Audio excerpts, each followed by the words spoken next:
ইল্লাল্লাহ লা ইলাহা ইল্লাল্লাহ মুহাম্মাদুন রাসূলুল্লাহ। আসসালামু আলাইকুম ওয়া রাহমাতুল্লাহি ওয়া বারাকাতুহু। আলহামদুলিল্লাহি রাব্বিল আলামিন ওয়াল আকিবাতু লিল মুত্তাকিন ওয়া উসাল্লি ওয়া উসাল্লিমু আলা নাবিয়িনা মুহাম্মাদিন ওয়া আলা আলিহি ওয়া আসহাবিহি আজমাইন। ইয়াকুলুল্লাহু আযজা ওয়া জাল্লা ইয়া আইয়ুহাল্লাযীনা আমানু কুতিবা আলাইকুমুস সিয়ামু কামা কুতিবা আলাল লাযীনা মিন ক্বাবলিকুম লাআল্লাকুম তাত্তাকুন।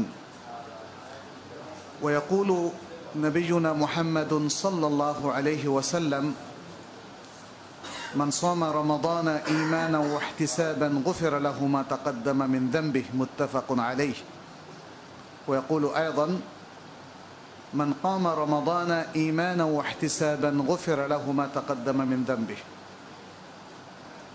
আজকের এই মহতী আলোচনার সম্মানিত অতিথিবৃন্দ এবং অংশগ্রহণকারী ভাই বোনেরা, আমাদের বিষয় হচ্ছে রমাদানের পরিকল্পনা। যেহেতু রমাদান মাস হচ্ছে বৎসরের সবচেয়ে বরকতময় মাস এবং এই মাসের মধ্যে রয়েছে বরকতময় অনেকগুলো রজনী এবং সবচেয়ে শ্রেষ্ঠ বরকতময় রজনীও এই মাসের মধ্যে আছে। অতএব এই বরকত, এই প্রাচুর্য, এই রহমত, মাগফিরাত এবং আল্লাহর পক্ষ থেকে আরও যত যত সুসংবাদ রয়েছে, এগুলো আমরা কিভাবে পেতে পারি, তার জন্য অবশ্যই একটা প্ল্যান, একটা পরিকল্পনা থাকতেই হবে। যে কোনো জিনিস অর্জনের জন্য প্রথম দরকার হয় মাইন্ডসেট। অর্থাৎ আমি এটা নেব কি নেব না, এই সুযোগটা অ্যাভেল করব কি করব না, এই মাইন্ডসেটটা প্রয়োজন। যখন আমার মাইন্ডসেটটা হবে না আমার এগুলো দরকার নেই, তখন আমার আচরণ হবে একরকম। আর যখন আমরা মনে করি যে না এগুলোর আমার খুবই প্রয়োজন, তখন আচরণ হবে আরেক রকম। দেখা যাচ্ছে যে একই জিনিস কারো একদমই প্রয়োজন হয় না, আবার কারো খুবই প্রয়োজন হয়, তাই না? যার প্রয়োজন হয় তিনি তা অর্জন করার জন্য যত চেষ্টা, তদবির এবং যত ধরনের পরিশ্রম করা দরকার সবই তিনি করেন। আর যার প্রয়োজন হয় না তিনি সেটা নিয়ে ভাবেনও না। রমাদানের যে মহান সুযোগ আল্লাহ তাআলা সৃষ্টি করে দিয়েছেন মুসলিম উম্মার জন্যে,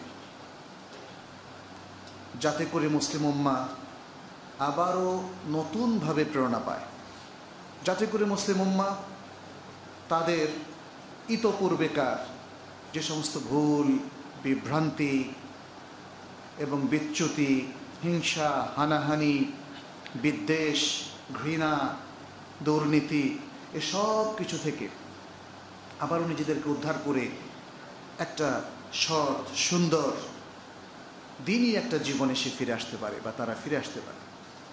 এই উদ্দেশ্যেই আল্লাহ তাআলা প্রতি বছরই রমাদানের ব্যবস্থা করেছেন। সুতরাং এই উম্মাহ কি চায় যে তারা ভুল ত্রুটি বিচ্যুতি থেকে মুক্ত হোক? যে সকল ব্যাধি, যে সকল শিরক এবং বেদাত কারো কারো জানা অবস্থায় কিংবা অধিকাংশেরই অজানা অবস্থায় উম্মার বিভিন্ন জনপদে, প্র্যাকটিসে, জীবনে ঢুকে পড়েছে, সেগুলো থেকে তারা কি উদ্ধার পেতে চায়? যদি চায়, রমাদান হচ্ছে সেই সুযোগ। সবচেয়ে বড় কথা হচ্ছে তাহলে আমাদের প্ল্যান লাগবে। কারণ এই মাসে আল্লাহ তাআলা পরিবেশ তৈরি করে দিয়েছেন। রমাদান মাসের তো অনেক ফজিলত আমরা জানি। যে কোরআনকে আমরা বুকে ধারণ করি সব সময়, যে কোরআন আমাদের শুনিতে প্রবাহিত, আমাদের চিন্তা চেতনায় প্রতিষ্ঠিত এবং আমরা প্রতিনিয়ত তেলাওয়াত করি, সেই কোরআনের মাস হচ্ছে রমাদান মাস।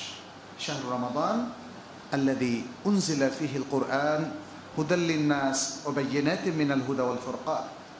রমাদান মাস যাতে আল কোরআন নাজিল হয়েছে মানুষের হেদায়েতের জন্যে এবং হেদায়েতের প্রমাণস্বরূপ।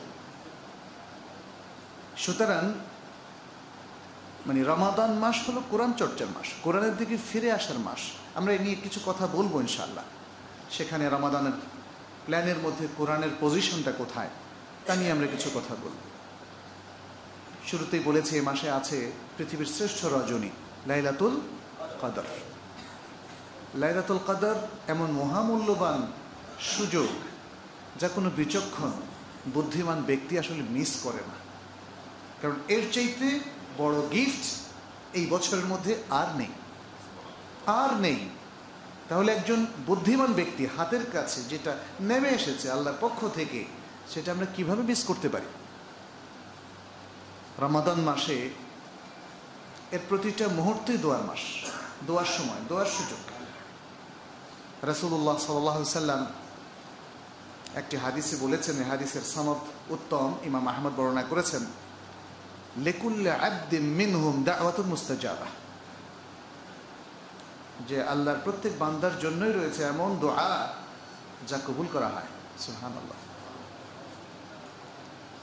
লিকুল্লি মুসলিমিন দাওয়াতুন মুস্তাজাবা ইয়াদউ বিহা ফি রমাদান, এটা আরেকটা বর্ণনা মুসনাদ ইমাম আহমদের মধ্যে। প্রত্যেক মুসলিমের জন্য এমন কিছু দোয়ার সুযোগ রয়েছে যা আল্লাহ তাআলা কবুল করেন, যে দোয়া সে রমাদান মাসে করে। এই হচ্ছে সেই বিশাল বিশাল সুযোগ। রমাদানে এই যে বরকত, রহমত, মাগফিরাত, ভালো হয়ে যাওয়ার প্রেরণা, সমস্ত বিচ্যুতি থেকে পরিত্রাণ পাওয়ার একটা চমৎকার সুযোগ মহান রব্বুল আলামিন তৈরি করে দিয়েছেন। এবং সেটাকে রাসূলুল্লাহ সাল্লাল্লাহু আলাইহি সাল্লাম এভাবে বর্ণনা করেছেন, ইযা জাআ রমাদান ফুতিহাত আবওয়াবুল জান্নাহ ওয়া গুল্লিকাত আবওয়াবুন নিরান ওয়া সুফিদাত মারাদাতুশ শায়াতিন। রমাদান মাস আসলেই জান্নাতের দরজাগুলো ওপেন করে দেওয়া হয়, উন্মুক্ত করে দেওয়া হয়। জান্নাত মানে তো রহমত, সুবহানাল্লাহ, তাই না?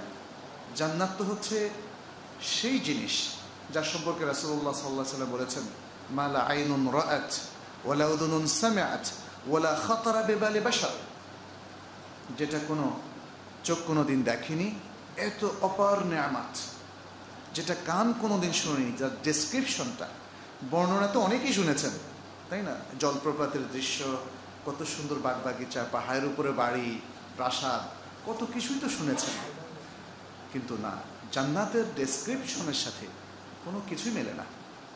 এটা অনেক অনেক উপরের, অনেক সুন্দর, অনেক রহমতে ভরপুর, অনেক বড় জিনিস।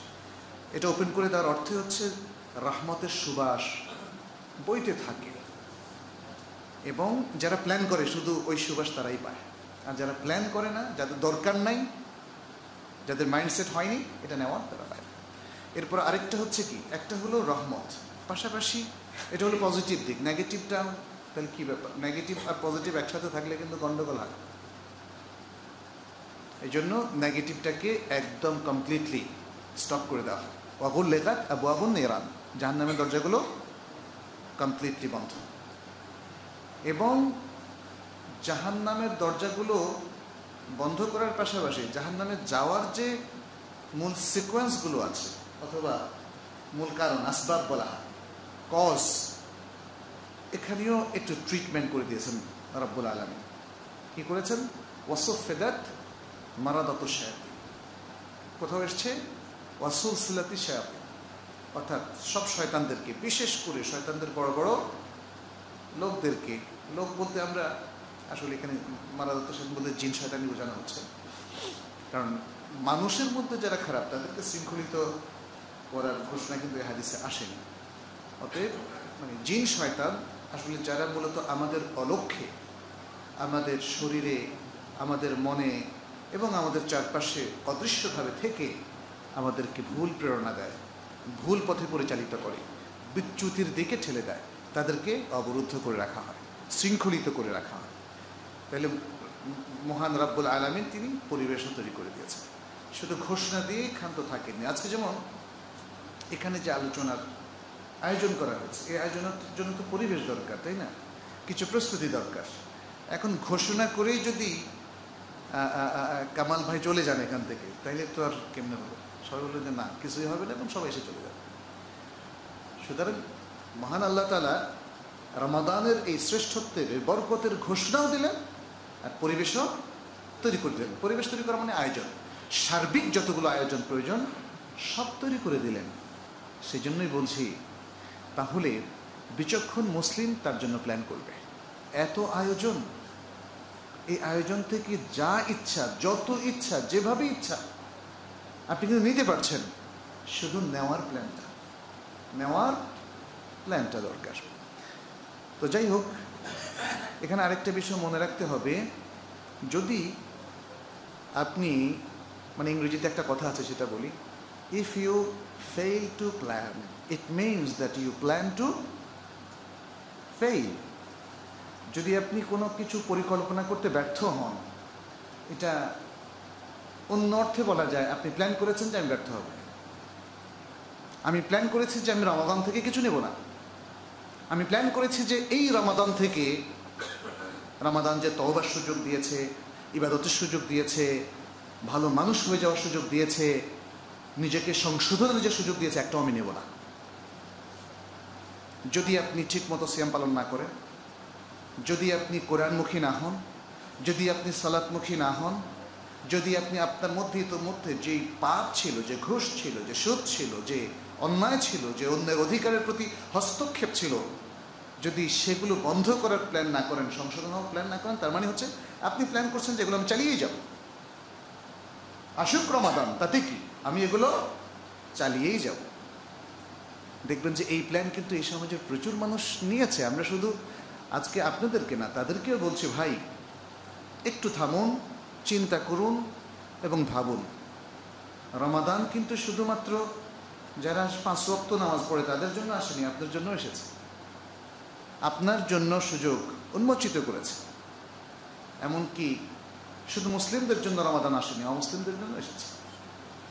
কারণ ইসলামের চিরন্তন আহ্বান এবং দাওয়া সমস্ত মানুষের প্রতি। নবী সাল্লাল্লাহু আলাইহি ওয়াসাল্লাম শুধু মুসলিমদের জন্য আসেননি, ওমা আরসালনাকা ইল্লা রাহমাতাল লিল আলামিন, জগতের সবার জন্য মার্সি এবং করুণা স্বরূপ তোমাকে আমরা প্রেরণ করেছি। অতএব সেই জন্যই তো দেখেছে, সেই মক্কা থেকে আরম্ভ করে আজও লক্ষ লক্ষ অমুসলিম মুসলিম হচ্ছে। কেন হচ্ছে?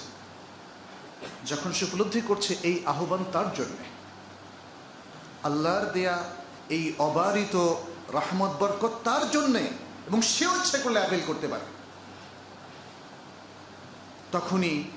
যখনই সে চায় তার মধ্যে সেই প্ল্যানটা তৈরি হয়।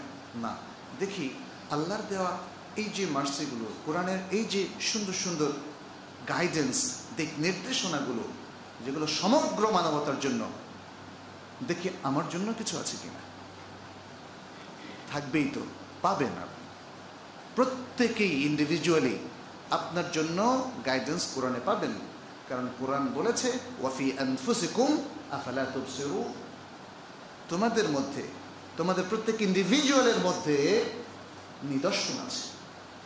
তোমরা কি অবজার্ভ করছো না? তোমরা কি লক্ষ্য করছো না? দেখছো না? সুতরাং আজকের এই আলোচনা হচ্ছে আসলে আপনাদেরকে কিছুটা চোখে আঙ্গুল দিয়ে দেখিয়ে দেওয়ার জন্য, রিমাইন্ডার হিসেবে কিছু বলার জন্যে। নতুন কিছু শোনানোর কিছু নেই, চিরন্তন কথাই আপনাদের সামনে আমরা পেশ করছি, শেয়ার করছি। এখানে নতুন কোনো কথা নেই, কোরআনের কথা, হাদিসের কথা। অনেকেই আমরা হয়তো হাদিসের কোনো বক্তব্য বা কোরআনের কোনো আয়াত প্রথমবারের মতো শুনছি, তখন অনেকে ভাবি এটা নতুন কথা। যখন ওমর ইবনুল খাত্তাব রাদিয়াল্লাহু তাআলা আনহু দেখেন রাসূল সাল্লাল্লাহু আলাইহি ওয়াসাল্লামের ইন্তেকালের সংবাদ শুনলেন, আর তিনি বললেন যে বলবে মুহাম্মদ সাল্লাল্লাহু আলাইহি ওয়াসাল্লাম মারা গেছেন তাকে মেরে ফেলবো তলোয়ার নিয়ে। তখন আবু বকর তাকে কি শোনালেন? একটা আয়াত শোনালেন না, ওমা মুহাম্মাদুন ইল্লা রাসূল قد خلت من قبله الرسل أفإن مات أو قتل انقلبتم إلى أعقابكم। আর তিনি বসে গেলেন, ভাবলেন এই আয়াত কি এখনই নাযিল হলো নাকি, মানে এরকম একটা ভাব আর কি। সুবহানাল্লাহ। অতএব নতুন কোনো কথা শোনা এর সাথে তাহকিক থাকা দরকার, যে এটা যদি অথেন্টিক হয় তাহলে সেটা নতুন নয়, এটা পুরনো কথাই আমাদের শুনতে হবে। রমাদান প্ল্যানিংয়ের এরিয়াগুলো আপনার সামনে আমি বলছি, কোন কোন এরিয়াতে প্ল্যান করবেন, তাই না? প্রত্যেক জিনিসেরও তো এক একটা প্ল্যান হয়। আপনাদের এখানে যে রাস্তাঘাটগুলো বা বিল্ডিংয়ের রেনোভেশন বা নতুন কোনো বিল্ডিং তৈরি, এক একটার মানে প্ল্যান অনুযায়ী আপনার এরিয়া নির্ধারণ হবে, অথবা এরিয়া নির্ধারণ করে প্ল্যান করবেন। এখানে রমাদান প্ল্যানিংয়ের মধ্যে 1 নম্বরই হচ্ছে ইবাদত। ইবাদতের কিছু প্ল্যান করতে হবে। এর মধ্যে আছে যেমন সালাত, যাকাত, সওম তো আছেই, কারণ সওম বা সিয়াম হচ্ছে রমাদানের মেইন প্রোগ্রাম। সব কিছুর একটা মেইন প্রোগ্রাম থাকে, একদম অরিজিনাল, মানে যেটা সবচেয়ে বেশি প্রায়োরিটি পায় সেটা, কিন্তু তার সাথে আরও অনেকগুলো অ্যাঙ্গেজ থাকে। এর মধ্যে সালাত, যাকাত, যিকির ইত্যাদি আরও অনেকগুলো বিষয় আছে। আর যেহেতু রমাদান হচ্ছে শাহরুল কোরআন, দ্য মান্থ অফ দ্য কোরআন, অতএব কোরআন নিয়েও কিন্তু আপনাকে আমাকে কিছু প্ল্যান করতে হবে। কোরআন মুখী যে মুসলিম তারাই সঠিক পথে সবসময় চলতে পারবে। কোরআন থেকে যারা গাফিল, শয়তান খুব দ্রুত তাদেরকে মোটামুটি নিজেদের শিষ্য অথবা শাগরেদ বানিয়ে ফেলতে পারবে, এবং সেটাই কিন্তু আমরা দেখছি। আজকের অনেক আধুনিক প্রগতিশীল তরুণ কিংবা প্রগতিশীল বিশ্ববিদ্যালয়ের শিক্ষক অথবা তথাকথিত বুদ্ধিজীবী অনেক জ্ঞান অর্জন করেছেন, অনেক দেশে ঘুরেছেন, কিন্তু নসিব হয়নি কোরআনের জ্ঞান অর্জন করার। ফলে কোরআনের প্রতি একটা হস্টাইলিটি বা একটা শত্রুতা, একটা নেগেটিভ ধারণা তাদের মধ্যে আছে। অথচ বিশ্ববিখ্যাত অনেক বিজ্ঞানী সেই অনেক আগে থেকে আরম্ভ করে আজ পর্যন্ত এখনও ইসলাম গ্রহণ করেই চলেছে। ফ্রান্সের, জার্মানির, জাপানের, আমেরিকান, নর্থ আমেরিকান বিভিন্ন দেশের বড় বড় বিজ্ঞানীরা এ নিয়ে একটা সংকলন কুয়েত থেকে প্রকাশিত হয়েছে, এগুলো আমার কাছে আছে। অনেক সব বিদেশি এবং ইংরেজ কিংবা বৌদ্ধ অথবা ইহুদি যারা ইসলাম গ্রহণ করেছেন, বিশাল বিশাল, ডক্টর রোজে গারুদি, ডক্টর মরিস বুখাই, এরকম আরও অনেক। তো তাতে বোঝা যাচ্ছে যে যারা দাবি করছে কোরআন শুধুমাত্র অশিক্ষিত সাধারণ মুসলিম, যেগুলো অর্ধশিক্ষিত মূর্খ টুর্খ ধর্ম মানে, এদের বই, না, ঠিক না। পৃথিবীর সবচেয়ে বড় বড় বিজ্ঞানী, সমাজবিজ্ঞানী, নৃবিজ্ঞানী কিংবা অনেক ধর্মীয় ব্যক্তিত্ব, আমরা জানি অনেক হিন্দু ধর্মীয় ব্যক্তিত্ব ইসলাম গ্রহণ করেছেন, অনেক, যেমন ইউসুফ এস্টেস আপনারা জানেন, সে একজন খ্রিস্টান ধর্মের পাদ্রী ছিল, এরকম আর অনেকেই, অনেক তারা স্বেচ্ছায় ইসলাম গ্রহণ করেছেন, জেনে বুঝে পড়ে তারা ইসলাম গ্রহণ করেছেন। তারা আমাদেরকে দেখে কিন্তু ইসলাম গ্রহণ করেননি, কারণ আমাদের মতো গাফিল মুসলিম এখন খুব কমই আছে। এত বড় মার্সি, এত বড় রহমত যারা আমরা পেয়েও হারাচ্ছি। যাই হোক, সেই জন্য আজকে প্ল্যানের কথা বলা। তাহলে ইবাদত এক্সক্লুসিভলি, তারপরে কোরআন বিষয়ে কিছু প্ল্যান দরকার, এরপরে রমাদানের মধ্যে আরও যে সুযোগগুলো আছে সেগুলোর জন্য কিছু প্ল্যান দরকার। এর মধ্যে আছে দান খয়রাত সাদাকা, তার মধ্যে আছে আবার উমরা, এবং আরেকটা হচ্ছে ইতিকাফ। ইতিকাফের একটা প্ল্যান লাগবে। ইতিকাফ কিন্তু খুব কষ্টের, মানে 10 দিন আপনার মসজিদে বসে থাকা, অবশ্য 10 দিনের কমও ইতিকাফ করতে পারেন, এটা খুব কষ্টকর, এই জন্য প্ল্যান লাগবে। তারপরে আছে ফ্যামিলি নিয়ে প্ল্যানিং। এটা ফ্যামিলি প্ল্যানিং না, ওই বুঝতে পেরেছেন, পরিবার পরিকল্পনা। সেদিন কালকে আমি দিনাজপুর একটা ওই যে ফিকহুস সিয়ামের উপর আলোচনা করেছি, সেখানে পরিবার পরিকল্পনা নিয়ে জিজ্ঞেস করেছেন, একটা প্রশ্ন এসেছে যে ইসলামের পরিবার পরিকল্পনা জায়েজ কি না। আমি বললাম জায়েজ, মানে এটা তো খুবই দরকারি। পরিবার নিয়ে পরিকল্পনা তো করতেই হবে, কিন্তু যদি আপনি জন্ম নিয়ন্ত্রণ বুঝিয়ে থাকেন তাহলে সেটা আলাদা একটা প্রশ্ন, সেটা আমি ব্যাখ্যা করেছি আলাদা। রমাদানে ফ্যামিলি নিয়ে আমাদের অনেকগুলো প্ল্যান করা দরকার, সেটা নিয়ে আমরা কথা বলবো। যেমন স্বামী স্ত্রী, সন্তান, অন্য রিলেটিভদের সাথে আমাদের আসলে আমরা কি করব, কিভাবে তাদের সাথে রিলেশনটা বাড়াবো এবং তাদেরকে দ্বীনি বিষয়ে আরও বেশি সচেতন করবো ইত্যাদি বিষয়গুলো। এবং রমাদানে কোরআনের পাশাপাশি যেহেতু এক্সক্লুসিভলি আমরা কোরআন রমাদানের ভালো সুযোগটা নিতে চাই, তাহলে আরও কিছু জ্ঞানের বিষয় আছে যেগুলো বৃদ্ধি করা যায়। বিশেষ করে যারা ইতিকাফে থাকবেন তাদের জন্য বেশ কিছু পরামর্শ আছে। রমাদানের আরেকটা প্ল্যান হতে পারে দাওয়া নিয়ে। দাওয়া, যেমন ইফতারে আমরা অনেকেই একসাথে থাকি, তাই না? ইতিকাফেও দেখবেন যে অনেকে আসেন। এমনও কিছু লোক অনেক সময় দেখা যায় যারা ইতিকাফে আসেন তারা ভাবেন যে এই এতেকাফে বসে সারা বৎসরের সব পাপ ক্ষমা করবেন, এরপরে কিন্তু আগে পরে আবার নামাজ টামাজও নাই, আছে এরকম লোক। তো এদেরকে আরও সচেতন করা, এদের মধ্যে দাওয়ার কিছু প্ল্যান ইত্যাদি। রমাদানে আরেকটা জিনিস, আমরা তো মনে করি রমাদান হচ্ছে এটা ইবাদতের অকেশন অথবা উপলক্ষ, ইবাদতের মৌসুম। এটা তো হেলথ মৌসুম না, স্বাস্থ্যের মৌসুম না, কিন্তু স্বাস্থ্য নিয়েও প্ল্যান আছে। রমাদানে স্বাস্থ্য বিষয়েও প্ল্যান করার মতো অনেক কিছু আছে এবং ভাবার অনেক অবকাশ আছে। যেহেতু এই মানব দেহকেই আল্লাহ তাআলা নির্দেশ দিয়েছেন, জীবিত এই মানব দেহকে আল্লাহ তাআলা নির্দেশ দিয়েছেন বিভিন্ন আমল করার, তাহলে এই মানব দেহটা কীভাবে ভালো থাকবে এমন কিছু ইন্টিগ্রেটেড সিস্টেম রমাদানের মধ্যে আল্লাহ তাআলা দিয়ে দিয়েছেন। আরও কিছু দিক নির্দেশনা এখানে আছে। এখানে হেলথ প্ল্যানিং আমরা বলতে পারি, রমাদানের হেলথ প্ল্যানিং, এবং আর আছে কিছু হ্যাবিট। আপনার হ্যাবিট, এটা নিয়ে আপনাকে কিছু প্ল্যান করতে হবে, কিছু হ্যাবিট চেঞ্জ করতে হবে।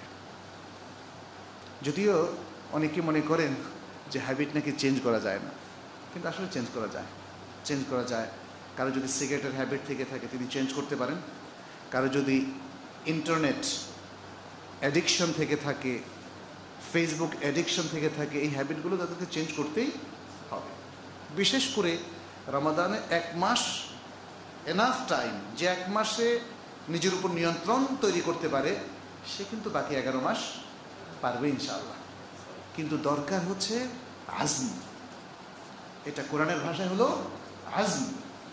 কোরআনের ভাষায় সবচেয়ে বড় সাহসিক এবং সংকল্পে দৃঢ় এই রাসূলদেরকে বলা হয় উলুল আজমে মিনার রসুল। উলুল আজমে মিনার রসুল, এরা সংকল্পে সবচেয়ে দৃঢ়। পৃথিবী এদেরকে টলাতে পারেনি। এই হচ্ছেন সেই নবীরা। আর আল্লাহ তাআলা বলছেন ওয়াইদা আযামতা ফাতাওয়াক্কাল আলাল্লাহ, যখন তুমি সংকল্প করবে, সংকল্প মানে দৃঢ় ইচ্ছা পোষণ করবে, যে ইচ্ছা আসলে ভেরি সিরিয়াস, সব কিছু টলতে পারে, আমার ইচ্ছা আমার সংকল্প টলবে না, ফাতাওয়াক্কাল আলাল্লাহ, তাহলে আল্লাহর উপর তাওয়াক্কুল করো, অন্য কিছুকে ভয় করার কোনো প্রয়োজন নেই। আমি এই ব্যাড হ্যাবিটগুলো বাদ দিব, বাস, না তাওয়াক্কাল আলাল্লাহ, এভাবে। তাহলে আমাদের এই কয়েকটা বিষয়ে আমাদের প্ল্যান করতে হবে। প্রথমে আসা যাক ইবাদত। ইবাদতে মুসলিম উম্মার অধিকাংশ লোকদেরই একটা নেগলেন্সি আছে, উপেক্ষা আছে, গাফলতি আছে। অথচ ইবাদত হচ্ছে দিনের ক্রিম বলা চলে। ইবাদত বাদ দিলে আসলে আর দিনদারি বলতে কিচ্ছু থাকে না। ইসলামের যে পিলারগুলো, প্রথমটা তো হচ্ছে ডিক্লারেশন অফ ঈমান, শাহাদা যেটা, সেটা হচ্ছে ডিক্লারেশন অফ ঈমান। এরপরে বাকি 4টাই তো মেন ইবাদত, সালাত, সাওম, যাকাত এবং হজ। দেখেন, তাহলে ডিক্লারেশন দিয়ে তো আমরা ইসলামে ঢুকলাম, তারপরের পিলার সবগুলোই হচ্ছে ইবাদতের। ওগুলো কিন্তু কোনো সামাজিক অনুষ্ঠানের না, ওগুলো রাষ্ট্র পরিচালনার না, বিশ্ব পরিচালনার না।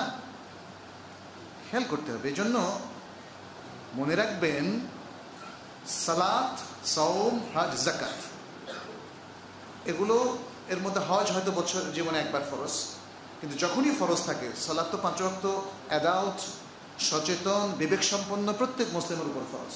সাওম রমাদান মাসে ফরজ, তাই না, এদের উপরে।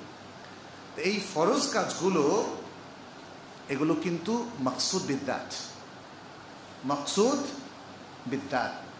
এটা খুব গুরুত্বপূর্ণ একটা পয়েন্ট। যারা হয়তো ইসলামিক দিক, দর্শন, ফিলসফি কিংবা ইসলামের মূল লক্ষ্যটাকে এটা নিয়ে ভাবেন, তাদের কাছে এটা খুব ইম্পর্টেন্ট একটা বিষয়। সালাত আমাদেরকে দেওয়া হয়েছে আরেকটা লক্ষ্য বাস্তবায়নের জন্য, এভাবে বলা যাবে না। সালাত itself, establishment of salah is one of the main objective of Islam. ইসলামের প্রধানতম লক্ষ্যের মধ্যে একটা। যাকাত দেওয়া, এই জন্য আল্লাহ তাআলা বারবার দেখেন ওয়াকিমুস সালাহ ওয়া আতুজ যাকাত, কুতিবা আলাইকুমুস সিয়াম কামা কুতিবা আলাল লাযিনা মিন ক্বাবলিকুম লাআল্লাকুম তাত্তাকুন, সিয়ামের ব্যাপারে বলেছেন। এবং পরের 3টা আয়াত পরে আবার বলছেন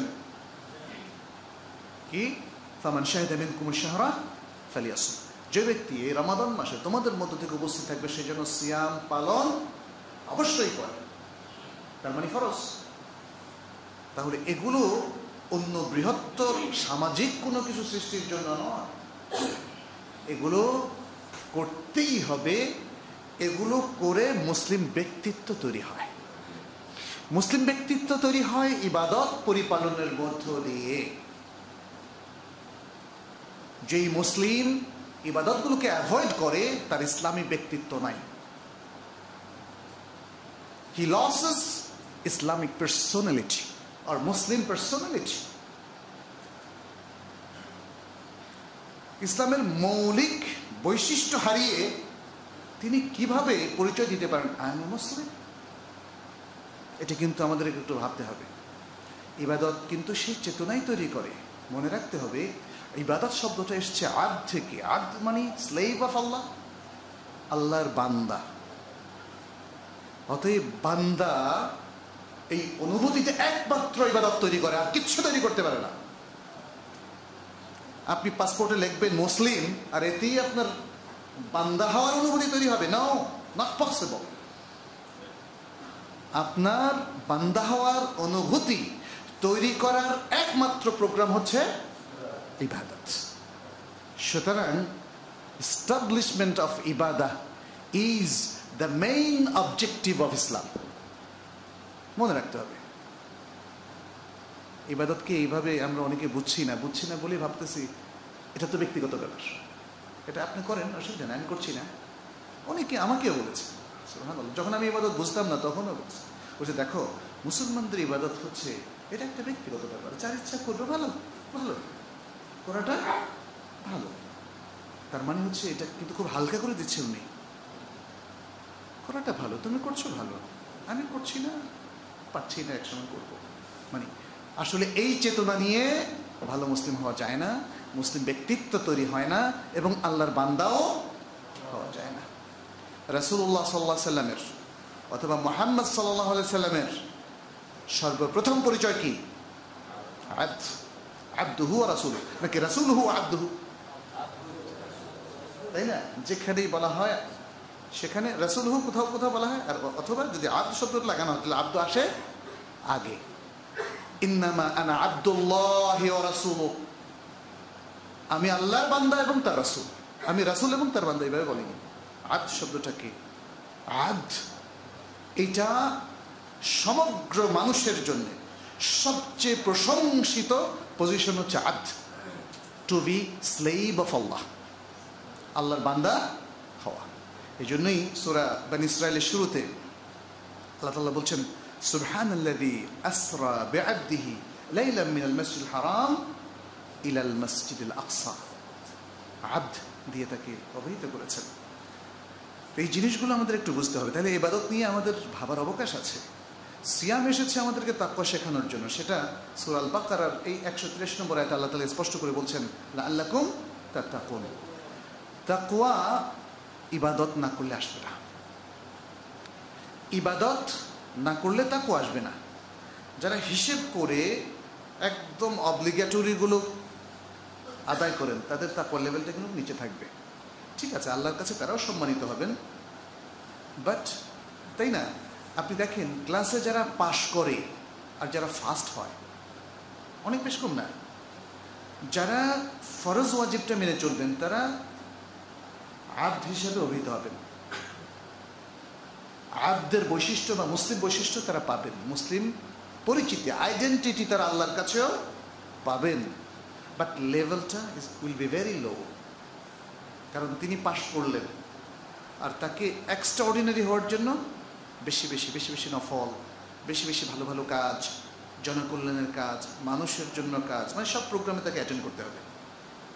ইবাদত এবং আরও সব প্রোগ্রামে অ্যাটেন্ড করতে হবে। তবে একটা জিনিস বলে রাখি, এর উপর আলোচনা হয়েছিল, ইবাদত হচ্ছে এগুলো মেইন ইবাদত, এগুলোকে বলা হয় আল ইবাদাত আল খাসা, আশ-শাআইর আত-তা'আব্বুদিয়্যাহ। এটা হচ্ছে ইসলামের সবচেয়ে মৌলিক বড় বড় আনুষ্ঠানিক ইবাদত। আর অন্য অন্য সকল কর্মকাণ্ড এই ইবাদতের মধ্যে ইনক্লুডেড হতে পারে, অন্তর্ভুক্ত হতে পারে, যদি ইবাদতটা বা সমস্ত কাজগুলো আমরা আল্লাহ রাসূলের দিক নির্দেশনা অনুযায়ী করি। তাহলে ঘুমালেও সওয়াব পাবেন, খেলেও সওয়াব পাবেন। প্রত্যেকটা চাকরি করছেন, মাসের শেষে অনেক ভালো স্যালারি পাচ্ছেন, তাতেও সওয়াব পাবেন যদি আপনার চাকরির কাজটা শরীয়ত সমর্থন করে এবং বৈধভাবে সেই কাজগুলো আপনি পারফর্ম করেন এবং সেখানে কোনো অপবিত্র কিংবা অন্যায় কিংবা দুর্নীতি অবৈধ কিছু সেখানে না থাকে। তাহলে আপনার এই সিনসিয়ার এফোর্টের জন্য আপনি প্রত্যেকটা সিঙ্গেল ইউনিটের জন্য আপনি সওয়াব পাবেন। ফলে ইসলাম এমন একটা সিস্টেম ডেভেলপ করেছে যাতে করে আমাদের সব কাজ ইবাদতের মধ্যে অন্তর্ভুক্ত হয়ে যেতে পারে। রমাদান মাস আসলে এই চিন্তাটাই আমাদের একটু কাজে লাগাতে হবে বেশি, তাহলে কিন্তু আর সব ঠিক হয়ে যাবে। এটা হচ্ছে সব কিছু রুট, মেইন প্রোগ্রাম। যে ইবাদতের যে সংজ্ঞাটা এখন দিলাম, যে আনুষ্ঠানিক ইবাদতগুলো সঠিকভাবে ধরে রাখা, পালন করা, আর অন্য অন্য সকল কাজকে ইবাদতে রূপান্তর করার যে প্রক্রিয়া শরিয়া দিয়েছে সেটা রমাদান মাসে অ্যাপ্লাই করা। রমাদান মাসে ইবাদতের এ হচ্ছে আসলে প্ল্যান। যেমন আপনি এতদিন একটু ফাঁকি দিতেন, ক্লাসে হোক অথবা মানে যদি আপনি শিক্ষক হন অথবা চাকরির ক্ষেত্রে কোম্পানির এতে আপনি 1 ঘন্টা পরে যেতেন বা কখনো সুযোগ পেলে ফাঁকি দিতেন কারোর সাথে বড় বসের সাথে। এখন থেকে ভাববেন যে না, আমি আর ফাঁকি দেব না, আমি আল্লাহকেও ফাঁকি দেব না, আল্লাহর বান্দাদেরকেও ফাঁকি দেব না। কিছুকাল আগ পর্যন্ত ব্যবসায় হয়তো আপনি কিছু জিনিস মেশাতেন, এখন প্ল্যান করতে হবে আর ভাই মেশাবো না। এই যে কার্বোহাইড্রেট বলে না, ফল পাকানোর জন্য, ওটাও কালকে আমি প্রথম আলোতে পড়লাম, খুবই ক্ষতিকর একটা দ্রবণ। তারপরে আছে ফরমালিন, তো বলাই বাহুল্য। হ্যাঁ, এইরকম আরও অনেক কিছু, নদীর পানি দূষিত করা বা অন্যের অধিকারে হস্তক্ষেপ করা, এগুলো তো মানে ইতিমধ্যে আমার মনে হয় আমাদের মধ্যে খুঁজে পাওয়া খুবই কষ্টকর হবে যে আমার কোনো ভুল নাই, আমি কিছু উল্টাপাল্টা কাজ করছি না, আমার পুরোটাই শুদ্ধ, তাই না? রমাদানে আমাকে প্ল্যান করতে হবে, আমার সব কাজকে ইবাদতে পরিণত করতে হবে, সব কাজকে ইবাদতে পরিণত করতে। তাহলে এই প্ল্যানটা, এই মাইন্ডসেটটাই আপনার প্রত্যেকটা কাজকে সংশোধন করে দেবে। কারণ আপনি তো করবেন খারাপ কাজ আর হবে ইবাদত, এটা কি সম্ভব? করবেন দুর্নীতি, চালিয়ে দেবেন নীতি হিসাবে, এটাও তো হবে না। সুতরাং আপনাকে আমাকে এই ব্যাপারে যথেষ্ট ইয়ে করতে হবে। তবে মনে রাখতে হবে এখানে ব্যালেন্স রক্ষা করা জরুরি। সারা রাত ইবাদত করলেন, ফজরটা মিস হয়ে গেল। ইমব্যালেন্সড মুসলিম আসলে আল্লাহ তাআলা চান না। আল্লাহ তাআলা দেখেন কঠোরতা উঠিয়ে নিয়েছেন, সহজতা আমাদেরকে প্রদান করেছেন, যাতে সহজভাবে আমরা ইসলামকে মেনে পারফেক্ট মুসলিম হতে পারি। ইউরিদুল্লাহু বিকুমুল ইউসরা ওয়া লা ইউরিদু বিকুমুল উসরা ওয়া লিতুকমিলুল ইদ্দাতা ওয়া লিতুকাব্বিরুল্লাহা আলা মা হাদাকুম ওয়া লাআল্লাকুম তাশকুরুন। সিয়ামের আয়াতটাতে আল্লাহ তাআলা বলছেন, অতএব আমাদেরকে সেভাবেই, মানে যেহেতু কঠোরতা নেই, অতএব সহজভাবে সঠিকভাবে পারফেক্ট কাজের দিকে আমাদের যেতে হবে। যেখানে সন্দেহ আছে, ইসলামের মূলনীতি হচ্ছে হালাল স্পষ্ট, হারাম স্পষ্ট, এটা হাদিসের ভাষ্য। আর যেখানে সন্দেহ আছে সেটা পরিত্যাগ করা, সেটা অ্যাভয়েড করা, কারণ হতে পারে সেটা হারাম আর সেটা তো আমার জন্য জরুরি নয়। আর মনে রাখবেন আরেকটা সুন্দর নীতি আছে, ওই নীতিটা অনেকে বলতে চান না, বললে যে এমনি লোকজন ভুলের মধ্যে আছে, ওইটা শুনলে তো আরও যাবে। কি? জরুরি অবস্থা। জরুরি মানে আসলে জরুরি, যেটা না হলে জীবন বিপন্ন হবে, অসুখ মারাত্মক আকার ধারণ করবে, মানুষ মারা যেতে পারে, এরকম ইসলাম জরুরি সিচুয়েশন মধ্যে সেটাকে বোঝাচ্ছে। এই জরুরি অবস্থায় হারামটাও হালাল হয়। আর আমরা এখন বলছি স্বাভাবিক অবস্থায়ও, যেহেতু জরুরি অবস্থায় হারামটা হালাল হয়, তাহলে স্বাভাবিক অবস্থায় হারামটা হালাল করা যাবে। এরকম একটা মনে হয় চিন্তা আমাদের মধ্যে কাজ করে বলে আমরা অনেক হারামকে আমরা হালাল হিসাবে গ্রহণ করছি, তাই না? সর্বত্র, সব পর্যায়ে, ব্যক্তিগত, সামাজিক, বিভিন্ন পর্যায়ে। তো সেটা থেকে আমাদেরকে উঠে আসতে হবে, সেটা থেকে উঠে আসতে হবে। কোনো হারামকে হালাল বানানো যাবে না। তাহলে ইবাদতের মূল যেই দর্শনটা, যে ইবাদতের মূল যে দৃষ্টিভঙ্গিটা আসছে, সেটা কিন্তু আপনি পাল্টে দিলেন। আল্লাহ ইবাদতের দৃষ্টিভঙ্গিটা দিয়েছেন যে আল্লাহ যা হালাল করেছেন তা হবে হালাল, আল্লাহ যা হারাম করেছেন তা হবে হারাম। এবং আল্লাহর পক্ষ থেকে রাসূল সাল্লাল্লাহু আলাইহি ওয়াসাল্লাম যেটাকে হালাল ঘোষণা করেছেন সেটাই হালাল, রাসূল সাল্লাল্লাহু আলাইহি ওয়াসাল্লাম যেটাকে হারাম ঘোষণা করেছেন সেটাই হারাম। আমি যুক্তি দিয়ে এটাকে পাল্টানোর কোনো অধিকার রাখি না। ঠিক একই অবস্থা, পাপকে পুণ্যতে রূপান্তর করা যাবে না, বেদাতকে সুন্নতে রূপান্তর করা যাবে না, কারণ বেদাত চিহ্নিত। রাসূল সাল্লাল্লাহু আলাইহি ওয়াসাল্লাম এমনই সুস্পষ্টভাবে আমাদেরকে শিখিয়ে দিয়েছেন কোনটা বেদাত আর কোনটা সুন্নাহ, কোনটা ইবাদত। শিরককে তাওহীদ বলে চালিয়ে দেওয়া যাবে না, কুফরকে ইসলাম বলে চালিয়ে দেওয়া যাবে না।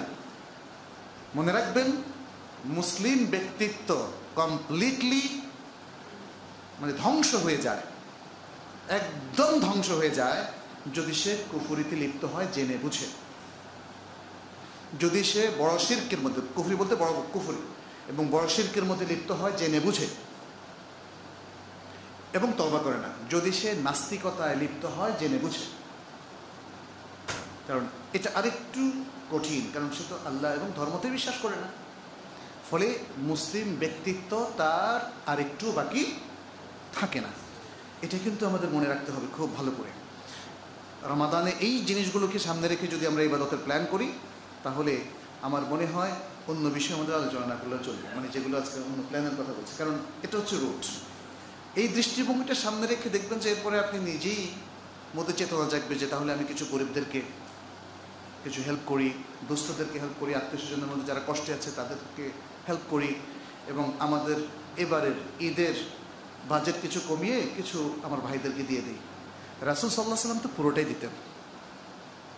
রাসূল সাল্লাল্লাহু আলাইহি ওয়াসাল্লাম সম্পর্কে যে হাদিসটা আপনারা তো মনে হয় জানেন, কানা রাসূলুল্লাহ সাল্লাল্লাহু আলাইহি ওয়াসাল্লাম আজওয়াদান নাস বিল খায়র। রাসূল সাল্লাল্লাহু আলাইহি ওয়াসাল্লাম ছিলেন সমস্ত মানবকুলের মধ্যে সবচেয়ে বেশি দানশীল। ওয়া কানা আজওয়াদা মা ইয়াকুনু ফি রমাদান হিনা ইয়ালকাহু জিবরিল। বুখারী তো আরেকটা রিওয়ায়াতে এসেছে, জিবরিল প্রতি রাতে নবী সাল্লাল্লাহু আলাইহি ওয়াসাল্লাম দেখা করতেন এবং তার কোরআন এক অন্যকে শোনাতেন, পাঠ করতেন। তাহলে যখন জিবরিলের সাথে নবী সাল্লাল্লাহু আলাইহি ওয়াসাল্লামের দেখা হতো তখন তিনি আরো বেশি দানশীল হতেন, কারণ ওই যে কোরআন পড়তেন। তো ইনফাকের আয়াতগুলো পড়ে দেখেন, ইনফাকের আয়াতগুলো না পড়ে যদি আপনি দান করতে যান, হাত চলবে না, দেব কি দেব না, দেব কি দেব না। আর যদি ইনফাকের আয়াতগুলো পড়ে আপনি দেন, ওয়াল্লাহি আমার মনে হয় আপনার মধ্যে এমন একটা মনোবৃত্তি তৈরি হবে, সব দিয়ে দেবো এবার।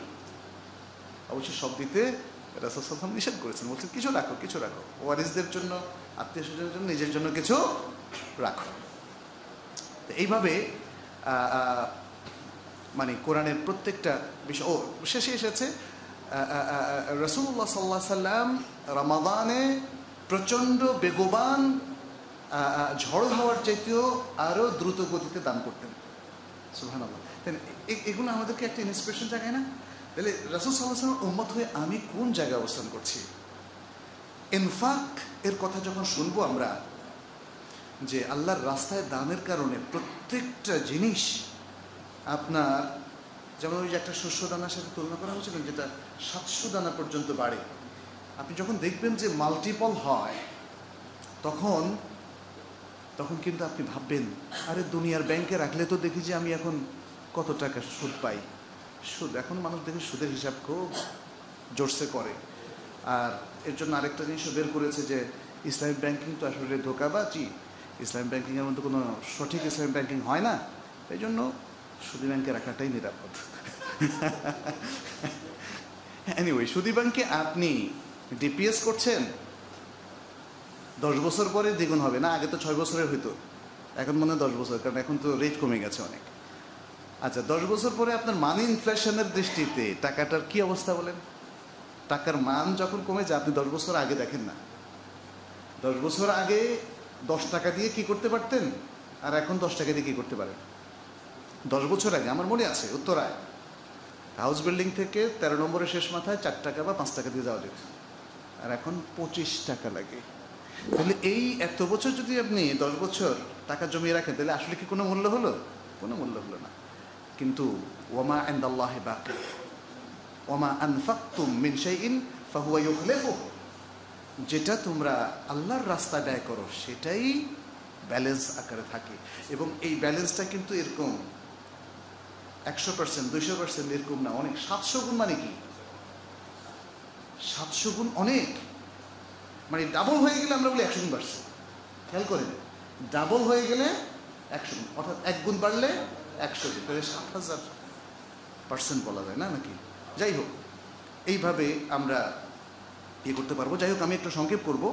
এরপরে কোরআন নিয়ে কিছু কথা বলতেই হয়। আমরা বলছি এই উম্মার যেহেতু বুক বা প্রধান পাঠ্য বই হচ্ছে কি? কোরআন, আল কোরআন। স্কুলে যারা পড়ে তাদের কিছু পাঠ্য বই থাকে। এখন কেউ যদি বলে পাঠ্য বই আমি পড়তে পারি না, ক্লাস 1-এ সে পড়তে পারে না, তাহলে কি 2-তে উঠবে? 2-তেও পড়তে পারে না, 3-তে উঠবে? হায় আল্লাহ, তো অসম্ভব একটা ব্যাপার। কিন্তু মুসলিম রীতিমতো সে ভালো মুসলিম হিসাবে পরিচিত পাচ্ছে, সে কোরআনই পড়তে পারে না। আশা করি এবারের রমাদানের প্ল্যানে কোরআনটাকে আমরা রাখতে পারি। মসজিদগুলো কোরআনের কিছু হালাকা চালু করতে পারে। কোরআন শুধু বিশুদ্ধ তেলাওয়াত শেখা, বিশুদ্ধ তেলাওয়াতের মধ্যে যে কি মজা, এটা যিনি বিশুদ্ধ তেলাওয়াত শিখবেন তিনি বুঝবেন। বিশুদ্ধ তেলাওয়াত এটা আপনাকে সাফল্যের শিখরে নিয়ে যাবে, আপনার ভেতরে একটা মারাত্মক পরিতৃপ্তি তৈরি করবে। আলা বিযিকরিল্লাহি তাতমাইন্নুল কুলুব বলে আল্লাহ যে ঘোষণা দিয়েছেন কোরআনে, আল্লাহর স্মরণের দ্বারা অন্তর তৃপ্ত হয়, এই যে ঘোষণাটা, এটা বিশুদ্ধ তেলাওয়াত ছাড়া হবে না। এটা বিশুদ্ধ তেলাওয়াত ছাড়া হবে না, কারণ কোরআন তেলাওয়াত মানেই হচ্ছে বিশুদ্ধ তেলাওয়াত। কোরআন তেলাওয়াত অশুদ্ধ উচ্চারণে আপনি করবেন, এটা হতে পারে না। আর যিনি বিশুদ্ধ তেলাওয়াত করতে পারেন, এর জন্য এরপরের স্টেপগুলো তার জন্য সহজই মুখস্থ হবে। তার কিছু যদি প্রয়োজনীয় অংশ মুখস্থ করতে চান, অর্থ জানবেন খুব সহজে, কোরআনের অর্থ বোঝা তার জন্য অনেক সহজ হয়ে যাবে। তবে এগুলো প্ল্যানে থাকতে হবে। তাজবিদ, বিশুদ্ধ তেলাওয়াত, কোরআনের অর্থ বোঝা, কোরআনের কিছু প্রয়োজনীয় ব্যাখ্যা, বিশাল ব্যাখ্যা গ্রন্থ পড়ার প্রয়োজন নেই। আপনি যদি শুধু কোরআনটাকে একবার বাংলাটাও পড়ে যান, আপনি দেখবেন 80% আপনি বুঝতেছেন। কোরআনের খুব অল্প অংশই এক্সপার্ট দ্বারা বুঝতে হয়, খুব অল্প অংশ। যেমন যেগুলো দিয়ে ফিকহ বিধান কিংবা জটিল কোনো মাসালার উত্তর যেগুলোতে আছে, জটিল কোনো বিষয়ের দিক নির্দেশনা যেখানে আছে, সেখানে এক্সপার্টরা আমাদেরকে হেল্প করতে হয়। আদারওয়াইজ বলো আল্লাহ একক, তিনি কারো থেকে জন্ম নেননি, কাউকে জন্ম দেননি, তিনি অমুখাপেক্ষী, সবাই তার মুখাপেক্ষী, তার সমকক্ষ কেউ নেই। বলেন তো, এটার জন্য ব্যাখ্যা লাগে? এটার জন্য কারো কাছে যেতে হয়? যদি বলা হয় সালাত কায়েম করো, যাকাত প্রদান করো, যেতে হয়? আতা'মুরুনা নাসা বিল বিররি ওয়া তানসাউনা আনফুসাকুম ওয়া আনতুম তাতলুনাল কিতাব। এটা আহলে কিতাবকে বলা হচ্ছে, তোমরা নিজেদেরকে ভুলে যাচ্ছ, মানুষকে সৎ কাজের নির্দেশ দিচ্ছ, অথচ কোরআন তেলাওয়াত করো। অর্থাৎ নিজেরা ভালো কাজ করো না, অন্যকে বলো তোমরা ভালো কাজ করো আর তেলাওয়াত করো। এটা বোঝার জন্য কি ব্যাখ্যা করতে হবে? কোরআনের অধিকাংশ বিষয়গুলো হচ্ছে এরকম। অতএব শুধু দ্রুত তেলাওয়াত করে কোরআন খতমের মধ্যে এটাকে খতম করে শেষই করে দিলেন, এটা আসলে প্রকৃত অর্থে আর আসলো না। ওই খতমের কোনো মূল্য নাই। কোরআনকে মানে ওই খতমটা আপনাদের জন্য খুবই মূল্যবান হবে, যেটা সুন্দর তেলাওয়াতের মাধ্যমে বুঝে বুঝে তেলাওয়াত করবেন আর শুধু কোরআনের হেদায়েতগুলো নেবেন। আল্লাহু আকবার। দেখেন, ইউসুফ ইসলাম একজন রক গায়ক ছিল, তাই না? আগে মুসলিম হওয়ার আগে তার অনেকগুলো ভাষ্য এখন ইউটিউবে পাওয়া যায়। শুনেছি যে তিনি শুধু কোরআন পড়েই কিন্তু ইসলাম গ্রহণ করেছেন। শুধু কোরআন পড়ে, শুধু কোরআন পড়ে। কোরআন পড়ে মানে কি? কোরআনের মিনিংটা পড়ে। তারা তো আর আরবি কোরআন পড়তে পারতেন না, শুধু মিনিংটা পড়ে। Quran is the most impressive book in the world. কোরআনের meaning also the most impressive as well. মিনিংটা যে কি পরিমাণে ইমপ্রেসিভ আপনি পড়তে গিয়ে বুঝবেন, এটা আর আমাদের ব্যাখ্যা করার প্রয়োজন নেই। অতএব কোরআন নিয়ে আমরা মনে করি তাদাব্বুর মানে পন্ডারিং করা, চিন্তা ভাবনা করা, কোরআন থেকে কিছু লেসন নেওয়া। আপনি যেমন কিছু সিলেক্টিভ জায়গা, এই রমজানে যদি সবটা পড়তে না পারেন তাহলে সিলেক্টিভ এরিয়াগুলো পড়তে পারেন। যেমন আপনি সূরা ইয়াসিন মুখস্থ আছে, ওটা একটু পড়েন। ওয়াকিয়া মুখস্থ আছে, আল ওয়াকিয়া ওটা পড়েন। আর রহমান মুখস্থ আছে, ওটার অর্থটা পড়েন। আর প্রতিদিন আপনি 5 ওয়াক্ত সালাতের বিভিন্ন রাকাতে যে সূরাগুলো পড়েন সেগুলোর অর্থটা একটু পড়েন, আর এগুলোর লেসনটা একটু বের করেন, এগুলোর লেসনটা বের করেন। আর আরও কিছু জিনিস সিলেক্ট করা যেতে পারে, যেমন বেশ কিছু আল ওয়াসাই আল আশর বলা হয়, বনি ইসরায়েলের মধ্যে বেশ কিছু ওসিয়ত করা হয়েছে। এরপরে সূরা লোকমানের মধ্যে লোকমান তার সন্তানকে যে ওসিয়ত করেছে, এটা তরুণদের জন্য খুবই অ্যাপ্লিকেবল এবং অ্যাপ্রোপ্রিয়েট, অতএব সেগুলো একটু পড়েন না। সুবহানাল্লাহ, এইভাবে চুজ করে প্ল্যান করে করে করে কিন্তু কিছু করতে হবে। একসাথে যদি গদবাদা শুরু করেন তাহলে কত বছর শেষে যে শেষ হয় আল্লাহ ভালো জানে। অতএব কিছু শর্ট প্ল্যান, কিছু লং প্ল্যান, এটা সব ক্ষেত্রে প্রযোজ্য, দিনের ক্ষেত্রেও এটাকে খুব প্রায়োরিটি দিতে হবে। এরপরে দিকেরের বিষয়ে আমরা কিছু বলতে চাই।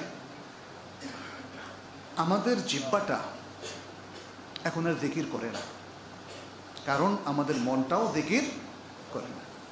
মনের মেইন কাজ হচ্ছে জিকির করা, বুঝতে পেরেছেন? জিকির মানে কি জানেন? স্মরণ করা।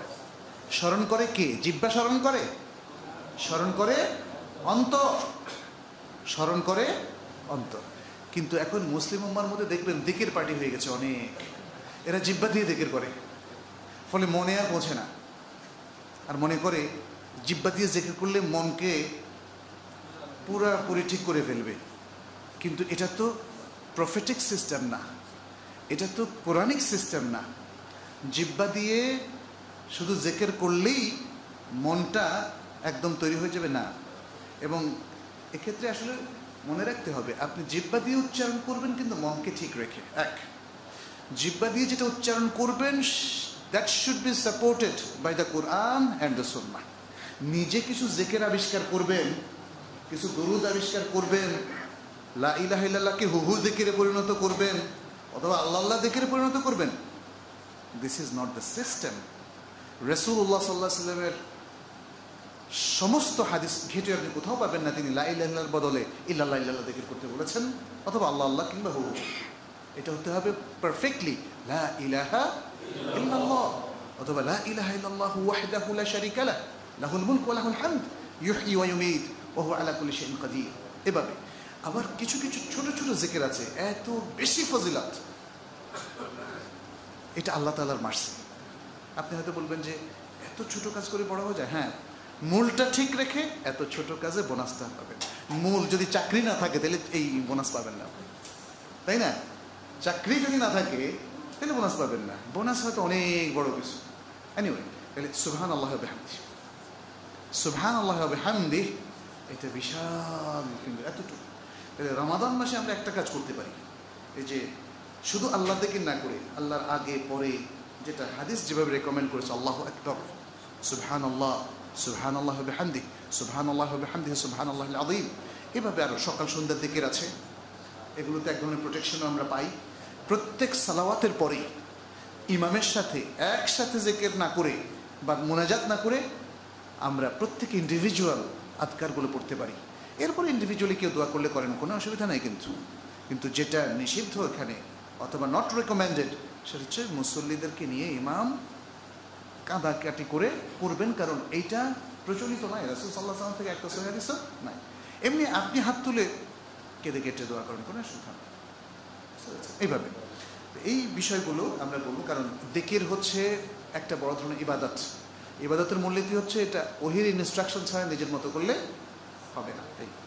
এরপরে আমরা আরেকটু বলবো উমরা এবং ইতিকাফ, এগুলো নিয়ে হয়তো আরও আলোচনা হবে, আমরা দীর্ঘ আলোচনা করবো না।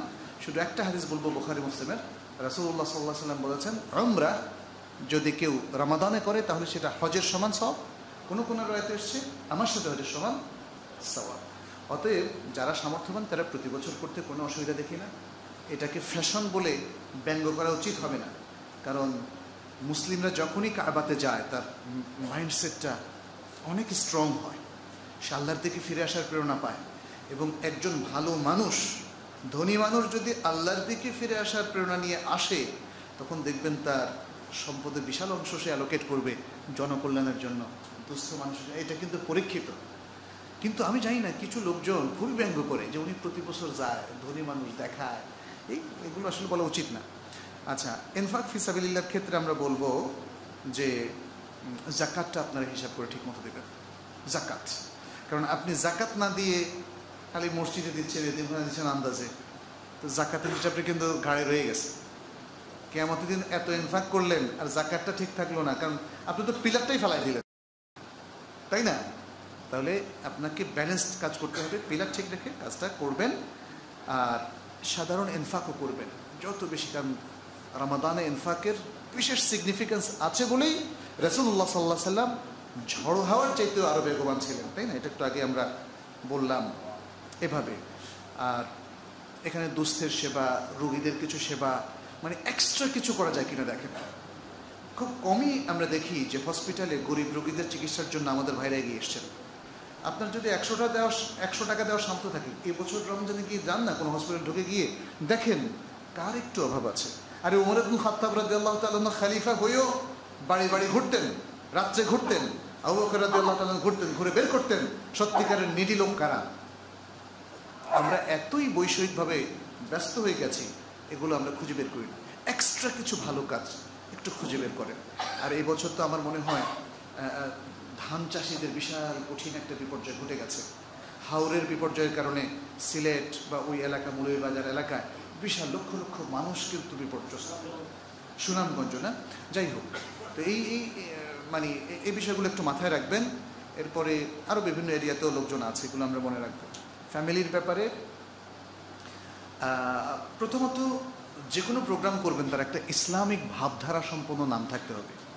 আপনি ইফতার পার্টি আর করেন না, পার্টি তো ক্লাবে হয়, এখন পার্টি আমরা মসজিদেও ঢুকামো, কি দরকার পার্টি বলা? হ্যাঁ, কোনো দরকার আছে বলেন? না হলে কি এটা আর ইফতার হবে না? অতএব মানে ইফতার, আমরা ইফতার করাচ্ছি, ইফতার বা তাফতির প্রোগ্রাম আমার কাছে সবচেয়ে মনে হয় যদি ভালো হয় যদি আপনি ইফতার প্রোগ্রাম অথবা তাফতির প্রোগ্রাম। তাফতির কার ভাষা বলেন তো? রাসূলুল্লাহ সাল্লাল্লাহু আলাইহি ওয়াসাল্লাম। এটা তিরমিজির হাদিসের মধ্যে এসেছে, মান ফাত্তারা সাইমান কানা লাহু মিথলু আজরিহি ইল্লা আন্নাহু লাম ইয়ানকুস মিন আজরি সাইম শাই। মানে যে ব্যক্তি কাউকে তাফতির অর্থাৎ ইফতার করায়, তাফতির মানে হচ্ছে ইফতার করানো, ইফতার করায়, তাহলে রোজাদারের সমান পরিমাণ সওয়াব সে পাবে, কিন্তু রোজাদারের সওয়াব থেকে এক বিন্দুও কমবে না। তাহলে তাফতির প্রোগ্রাম নাম দেই। এখন কেউ হয়তো বলবেন ভাই নতুন নতুন কিছু বাইর করেন না, মানে নতুন বাইর করলে অনেকে মনে করে ভালো না। আমরা বাইর করছি না, সংস্কৃতির একটা রূপান্তর হয়ে গেছে। সঠিক শব্দমালা ছেড়ে বেঠিক শব্দমালা পরিগ্রহণ করা হয়েছিল, এখন আমরা আবার রিভার্টেড হচ্ছি to our origin text expression, পৌরাণিক এক্সপ্রেশন অথবা হাদিসের এক্সপ্রেশনের দিকে আমরা আসছি। এই জন্য যে কোনো পরিভাষা নিয়ে আমাদের ভাবার অবকাশ আছে। যে কোনো নতুন কালচার যেটা পৌত্তলিকদের কাছ থেকে এসছে, উপলক্ষ নতুন আসছে বলি জাতি গ্রহণ করবে তা না। আমরা সবসময় কোরআন সুন্নাহ দিয়ে দেখব এইটা কি আমার বান্দার যে বৈশিষ্ট্য, আব্দের যে বৈশিষ্ট্য, মুসলিমের যে বৈশিষ্ট্য সেটার সাথে ম্যাচ করছে কি করেনি। তাহলে ফ্যামিলির সন্তানদেরকেও আমরা একটু তারবিয়ত দিতে পারি, তাদেরকেও নিজে পড়ার পাশাপাশি কোরআনটা একটু ভালো করে তাদের জন্য একটু ব্যবস্থা করতে পারি। মসজিদে যেখানে যেখানে হালাকারের ব্যবস্থা আছে সেখানে তাদেরকে নিয়ে যেতে পারি। আর রিলেটিভদের সবার একটু খোঁজখবর নেওয়া, এটা একটা সামাজিক কাজ। এখানে আমরা অসামাজিক হয়ে গেছি, কিন্তু এখন মেহমান আসলে মানুষ একটু রাগ করে, মুখে বলে না যে আর কোন দিন আসবেন ওই দিন ভালো করে খাওয়াবো, এটা মুখে বলে না, কিন্তু এটাকে বলা হয় লিসানুল হাল। অবস্থা আমাদের এরকম যে অল্প হতে সারাই দেয় আমরা। আর এখন তো দেখেছি আমাদের অনেক বাঙালিদের মধ্যে, এটা আমার এক্সপিরিয়েন্স হয়েছে, আমি কাউকে দোষ দিচ্ছি না এবং দোষ মনে করে বলছি না, জাস্ট ফর শেয়ারিং। সেটি হচ্ছে এখন সবাই রেস্টুরেন্টে নিয়ে যায়, বলছে ভাই আপনার সাথে অনেকদিন পরে দেখা হলো তো একটু খাওয়া দাওয়া করি, বাসায় তো আমি ব্যস্ত, এই বলে মানে অন্তরঙ্গতা কিন্তু ছুটে যাচ্ছে। খেয়াল করেন, রেস্টুরেন্টে যাওয়ার কালচারটা হচ্ছে অমুসলিম কালচার, ভালোবাসা থেকে বিচ্ছিন্ন হওয়ার কালচার। আমাদের যে হুয়া ইমানিয়া আছে সেটা, এটা ঠিক যে বাসায় আপনার কখনো কোনো সমস্যা থাকতে পারে, সেটা আলাদা, কিন্তু এই কালচারটা মারাত্মক বেড়ে যাচ্ছে। বিদেশেও দেখলাম যে উনি তার সদস্য মানে ধরেন ইচ্ছে করলে পারেন একসাথে, বাসায় পারেন, খরচও কম হয়, কিন্তু না, কালচারটা হয়ে গেছে এখন রেস্টুরেন্ট কালচার। যেহেতু এখন আমরা আসলে ফাস্ট ফুড কালচারে আছি, তাই না? কিছুকাল পরে দেখবেন, এখন তো সেটা শুরু হয়ে গেছে, এই ফাস্ট ফুড রেস্টুরেন্টগুলোতে ইফতার পার্টি হয়, ইফতার পার্টি হয়। যাই হোক, শোনেন, ফাস্ট ফুড কালচার, ইফতার পার্টি, কালচারাল পার্থক্য কিন্তু খুব দ্রুত ত্বরান্বিত করছে, এটা মনে রাখতে হবে।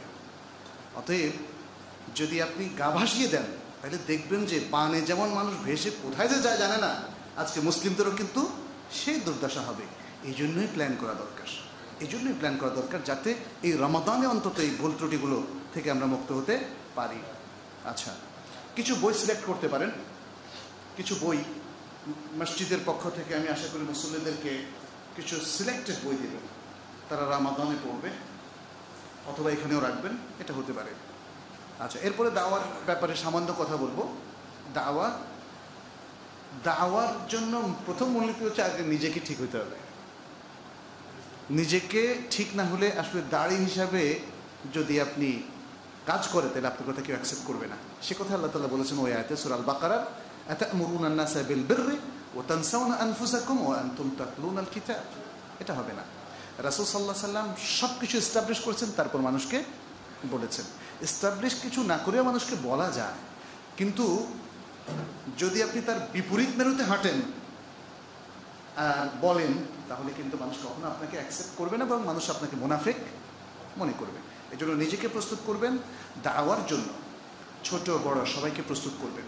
একটা কথা দাওয়া হতে পারে, ভাই সিয়ামটা সময় গীবত করা যাবে না। জাস্ট যখন দেখছেন একদল লোক গীবত করছে, ভাই সিয়ামের সময় গীবত করা যাবে না, পরনিন্দা করা যাবে না, চগলখড়ি করা যাবে না, ভাই ঘুষ খাওয়া যাবে না, সুদ খাওয়া যাবে না, ইত্যাদি আপনি বলে দেন না। আপনার ওয়াইফও করতে পারে, ছোটো বাচ্চাও করতে পারে। ছোটো বাচ্চাদেরকেও আমি দেখছি দাওয়াতি কাজ করতে, আপনাদের এখানে মনে বলেছিলাম একদিন, তাই না? এমনকি খাওয়ার সময় দেখেন ছোটো বাচ্চা বলে দিচ্ছে, তুমি কি বিসমিল্লাহ পড়েছো? এই যে বিষয়টা, এটা আমি অনেক জায়গায় কোট করেছি। তার মানে হচ্ছে দাওয়ার ওই যে মাইন্ডসেট, পরিবেশ, আর আপনি কিভাবে রেইজ করছেন আপনার সন্তানকে। আপনার সন্তান আপনাকে দেখে দেখে এই কাজগুলো করবে। সালাতের কথা সে আপনাকে স্মরণ করাবে যদি আপনি তাকে স্মরণ করেন, আর যদি আপনিও সালাতের কাছে গাফিল থাকেন কোনোদিন, আপনার সন্তান অবশ্যই এটা হবে না যদি না বাইরের কারোর কাছ থেকে ভালো কিছু শেখে, যে সে সবাইকে নামাজের কথা বলবে। কারণ দেখছেন বাবা তো ঠিক মতো নামাজ পড়ে না, মাও নামাজ পড়ে না, হ্যাঁ, ইত্যাদি। আচ্ছা, এরপরে হেলথ বিষয়ে আমাদের মানে প্ল্যানটা হচ্ছে এরকম যে এটা রমাদানের সাথে লিঙ্কড একটা বিষয়। রমাদানের হেলথ যে বেনিফিটগুলো, সেগুলোর উপর অনেক মানে ম্যাটেরিয়ালস পাওয়া যায় ইন্টারনেটে, যে আপনার যেমন ওজন একটু কমবে যারা একটু বাল্কি, আপনার চর্বি একটু কমবে যাদের চর্বি বেশি, কোলেস্ট্রল কমবে যাদের কোলেস্ট্রল বেশি, প্রেশার নর্মাল হবে, ইত্যাদি ধরনের কথা বলা হয়। ডায়াবেটিস আর একটু বেটার হবে যেহেতু আপনি সারাদিন খাবেন না, মিষ্টি মিষ্টি খাওয়া কম হবে, ইত্যাদি ইত্যাদি। কিন্তু ইফতারে বসলে মনে হয় সেটা আর আমাদের মনে আসে না, মনে তো সব খাই। এবং ইফতার আয়োজনও মাশাআল্লাহ 20টা 25টা 30টা আইটেম, আর এর মধ্যে সবচেয়ে ভয়ঙ্কর আইটেমটা হচ্ছে ভাজা পোড়া। এতে কি কোনো সন্দেহ আছে? ভাজা পোড়ার মধ্যে কি তেলটা ইউজ করেছে? আপনি যে বাজার থেকে এত ভাজা পোড়া কিনে নিয়ে আসলেন, এখন বললাম না ওই যে সবাই বাইরের থেকে কিনা আনতে অভ্যস্ত, অথচ বাইরের তেল, আপনি যে তেলটা খুব সিলেক্ট করে কিনেন, আপনি কি মনে করেন বাইরের তেলটা ভালো? একটু টঙ্গিতে গিয়ে দেখেন কীভাবে বড় বড় ড্রাম কিনে নিয়ে যায় ওরা, ওই ড্রামের তেল ইউজ করে। খাইতে স্বাদ লাগলে কি হলো? এই যে আপনি জিলাপি খান, মোটা মোটা বড় বড় জিলাপি খাইতে তো খুব মজা। খুব সিলেক্টিভ হতে হবে, আজকের যুগে সিলেক্টিভ হতে হবে। একটু হাসপাতালে গিয়ে দেখেন কত রুগী। ঢাকা শহরে আমরা যখন আসি 74-এ, খুব ছোটো থাকতে, তখন জেনারেল হসপিটাল ছিল ধানমন্ডিতে, আর ঢাকা মেডিকেল কলেজ, আর এরকম ছোটো ছোটো কয়েকটা। আর এখন এত বিশাল বিশাল মেডিকেল কলেজ, সব গিজ গিজ করতেছে রুগী। রুগী বেড়ে গেছে, কারণ খাবার ডায়েট কন্ট্রোল করি না আমরা। এই রমাদানের হেলথ ইস্যুতে এসে আপনাকে খুব সুন্দর ইফতার চুজ করতে হবে, সাহরিতেও আপনাকে অল্প খেতে হবে। এর মধ্য দিয়ে রমাদানের যে সংযম, যে তাকওয়া, অল্প খাওয়া। কারণ আপনি যদি অনেক টাকা থাকে, তাহলে খাবার এত না করে কিছু খাবার মানুষকে পাঠিয়ে দেন না। এক একজনকে এক একবার যদি ইফতার করান, অল্প কিছু খাবার দিয়ে, তাহলে তো তার সব পাচ্ছে। আর নিজে এতগুলো খেলে পেটও নষ্ট, সবও কম, তাই না? এতে দরকার কি? এইভাবে একটু প্ল্যান করা যেতে পারে। এই আর সর্বশেষ হচ্ছে হ্যাবিট চেঞ্জ। এটাই হচ্ছে আমাদের মেইন, আরেকটা মেইন জিনিস। মানে প্রথমে আমরা ইবাদতের কথা বলছি, সর্বশেষ হলো হ্যাবিট চেঞ্জ। হ্যাবিট চেঞ্জ, আপনার ডায়েটের হ্যাবিট, চলাফেরার হ্যাবিট, আচরণগত হ্যাবিট, ইন্টারনেটের সাথে আপনার ইন্টারাকশান, টাইম দেওয়া নেওয়ার হ্যাবিট, প্রশাসনে অন্যদের সাথে আপনি কিভাবে আচরণ করছেন, অধীনস্থদের সাথে উপরস্থদের সাথে আপনার হ্যাবিটটা কী, আপনার স্ত্রীদের সাথে, আপনার মানে পরিবারের আরও অন্যান্য সদস্যদের সাথে, প্রতিবেশীর সাথে, সবখানে হ্যাবিটটা একটু চেক করে দেখতে হবে। যে প্রবলেমগুলো আছে সেগুলোকে বেটার হ্যাবিটে রূপান্তরিত করতে হবে। হ্যাবিটটাকে আরবিতে বলা হয় আদাত। আদাত মানে হচ্ছে কাস্টম বা প্রথা। আরবিতে সংজ্ঞা হচ্ছে মা ইয়াতাআওয়াদু আলাইহিল ইনসান, মানুষ যে কাজ বারবার করতে করতে অভ্যস্ত হয়ে যায়। হ্যাবিট চেঞ্জ হচ্ছে যে কাজ বারবার করাটা খারাপ, ওটা আর বারবার করবেন না, ওটা একবার আর করবেন না। এটা হলো হ্যাবিট চেঞ্জের উদ্দেশ্য। ইন্টারনেট ব্রাউজ করবেন প্রয়োজনীয় অংশ, আপনার যে ইনফরমেশন দরকার, যেটা বৈধ, কিন্তু অবৈধ অংশটা আপনাকে অ্যাভয়েড করতে হবে। ইন্টারনেট এই যুগে সবচেয়ে বড় ফিতনার জায়গা হয়ে গেছে। ইউটিউবে আপনি একটা ভালো লেকচার শুনতে চান, সেখানে মেয়েদের ছবি, অর্ধলঙ্গ মেয়েদের ছবি চলে আসতেছে। সত্য কথা, এটা তো আর এখন হয়তো ভাই হাসতেছেন বলছে লজ্জার কথা বলতেছে, তো লজ্জার কথা তো বটেই, কিন্তু এই লজ্জা তো আর মানুষ, ইউরোপে একবার গেলাম, ওখানে গিয়ে তো চোখ বন্ধ করে তো আর হাঁটা যায় না, মানে দেখলাম যে চোখ বন্ধ করে হাঁটতে হবে, অবস্থা হচ্ছে এরকম। তো মানুষের কাছে এটা মালুফ হয়ে গেছে, ন্যাচারাল হয়ে গেছে। সংক্ষিপ্ত পোশাকে বিশেষ করে মেয়েরা চলা, এটা তাদের কাছে অভ্যাস হয়ে গেছে, কোনো ব্যাপার নয়। এখন আমাদের মেয়েদের কাছে হয়ে যাচ্ছে, শহুরে মেয়েদের মধ্যে।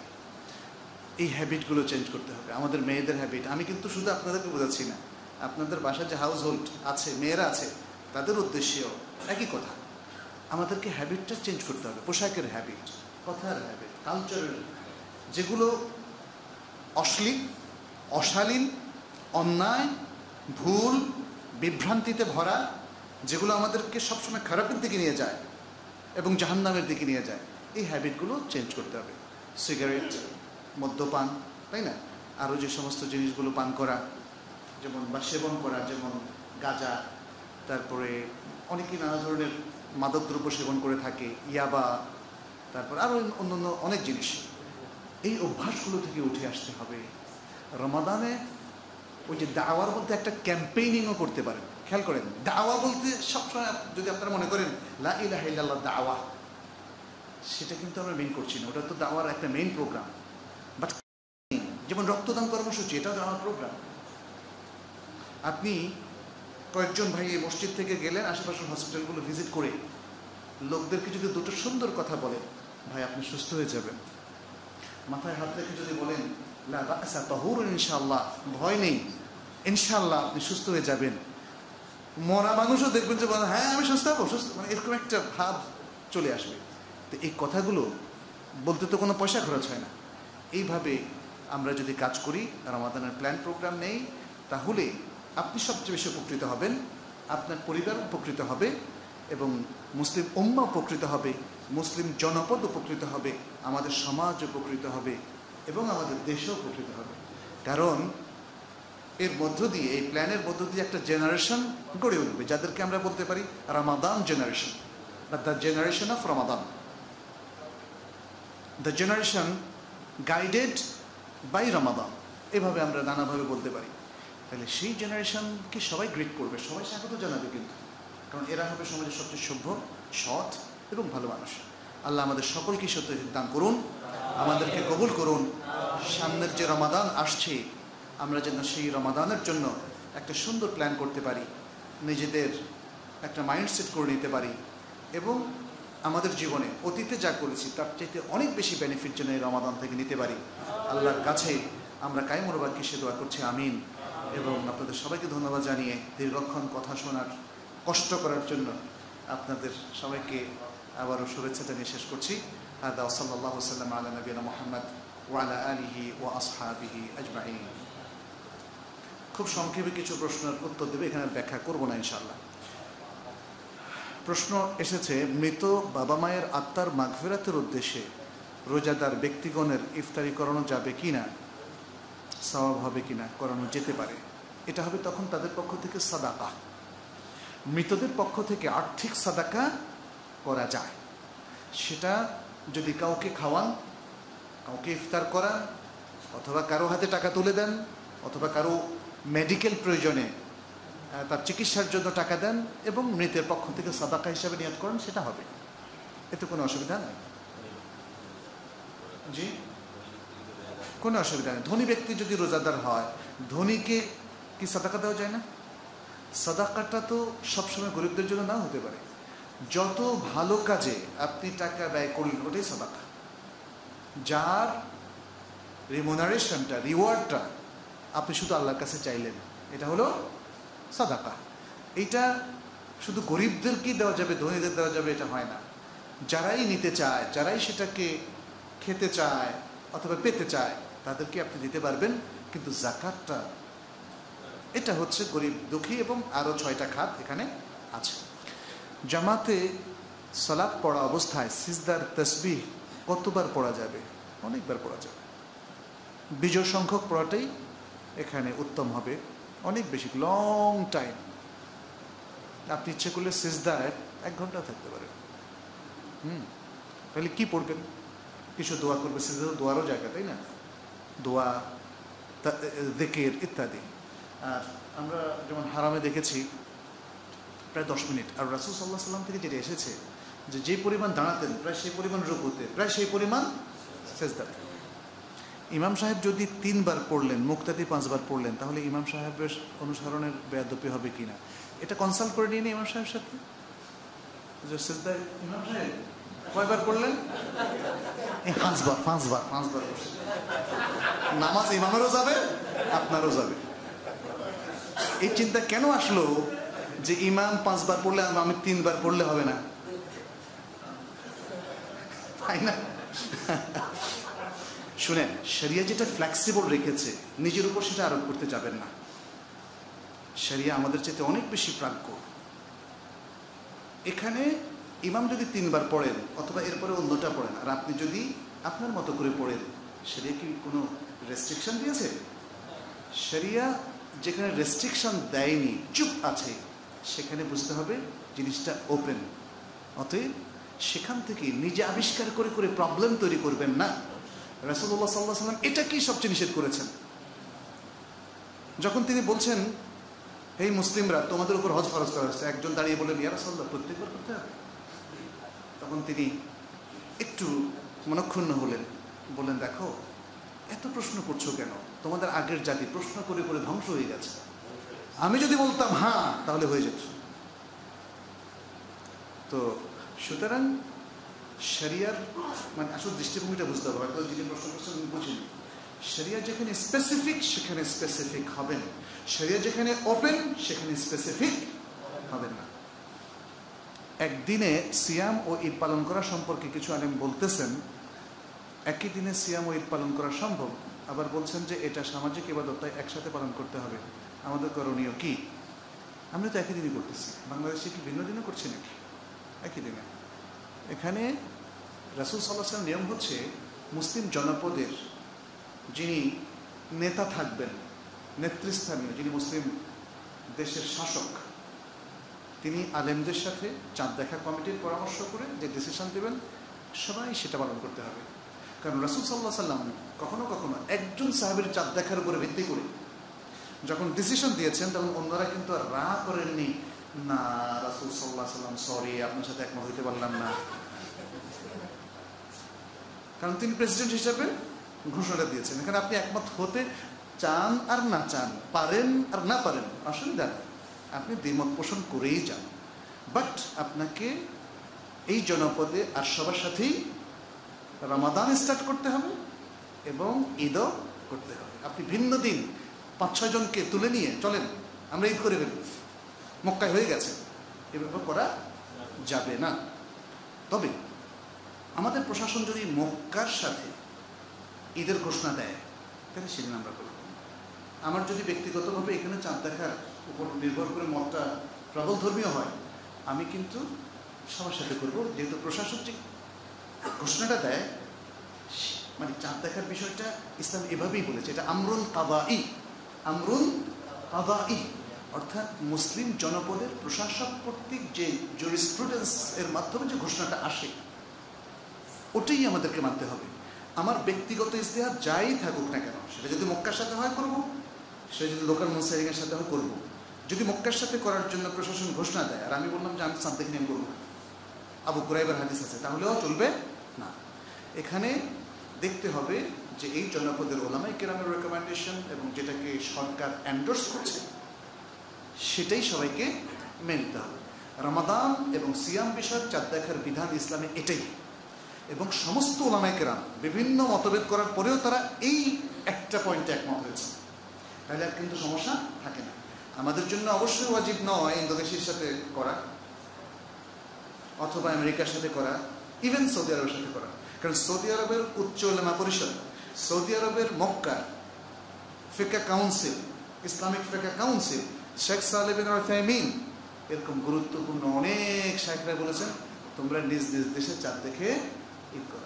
আর আমরা বলতেছি না ওদের সাথে করবো, জোর করে হলেও করবো না, এটা তো না। হ্যাঁ, করার সিস্টেমটা আমি বলে দিয়েছি। করার সিস্টেমটা হলো এদেশের সরকার সরকারি ঘোষণার মাধ্যমে যদি সৌদি আরবের সাথে করার সিদ্ধান্ত নেয় তখন আমরাও করবো, আমার ব্যক্তিগত মত যাই হোক না।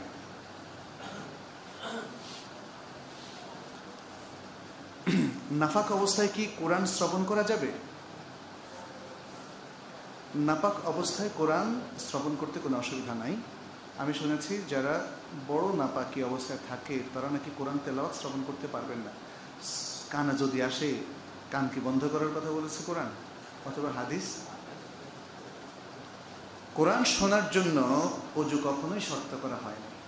খেয়াল করেন, কোরআন স্পর্শ করে পড়ার জন্য সেটাও ইখতিলাফ আছে, তবে আমার মতে বিশুদ্ধ হচ্ছে কোরআন যেটা আরবি কোরআন ধরে পড়ার জন্য ওযুটা ওয়াজিব।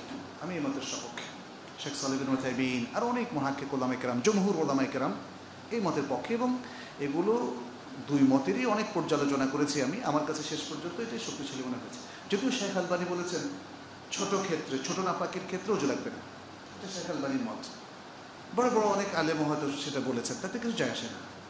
হ্যাঁ, এখন আপনারা যেটা যার যেই আলেমের উপরে বেশি আস্থা রাখেন সেটা করতে পারেন, তবে কোরআনের ক্ষেত্রে, আরবি কোরআনের ক্ষেত্রে, এটা কিন্তু তাফসিরের ক্ষেত্রে বলা হচ্ছে না, ইংরেজি কোরআন বাংলা কোরআনের ক্ষেত্রে বলা হচ্ছে না, আরবি যেটা আপনি ধরে পড়বেন সেক্ষেত্রে আপনার ওযু লাগবে, তাহারাত অবস্থায় লাগবে।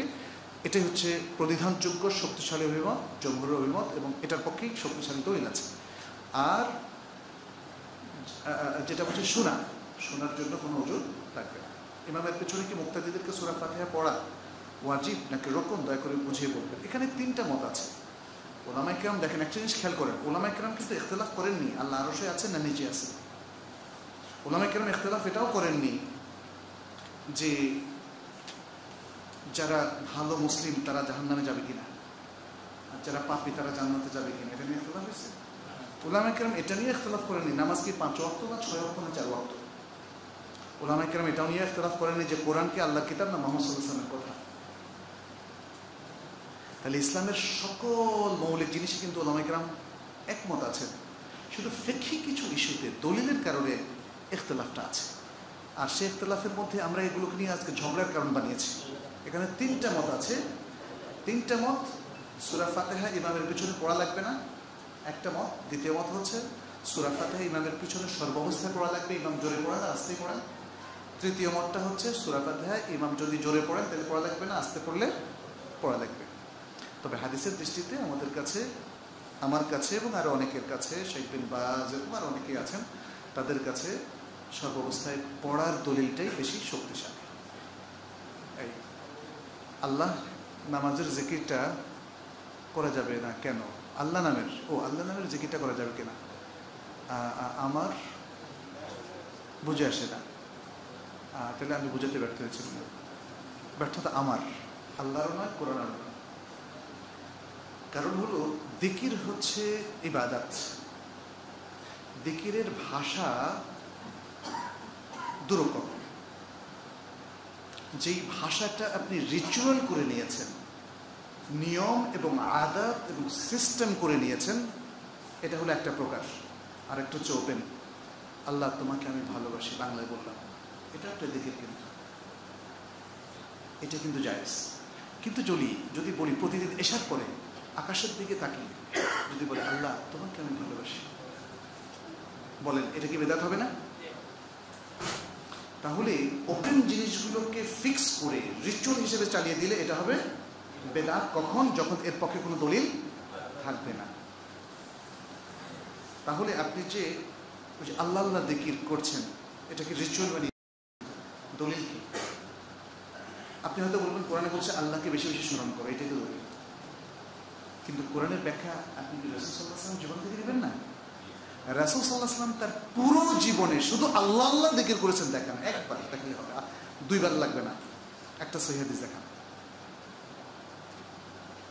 আপনি এমনি হঠাৎ করে যদি বলেন আল্লাহ বললেন, আমি এটাকে নিষেধ করছি না, কিন্তু খেয়াল করেন মন থেকে বের হয়ে গেল আল্লাহ, এটা নিষেধ করছি না, কিন্তু আল্লাহ আল্লাহ আল্লাহ আল্লাহ আল্লাহ এই যে জিকিরটা করছেন, এটা আপনি একটু রিচুয়াল বানিয়ে নিয়েছেন। এর দলিল কি? সারাক্ষণ এইভাবে জিকির করে যাবেন? আমি আশা করবো যে আমাদের ভাইরা বোঝার চেষ্টা করবে না, এখানে বোঝার কিছু আছে।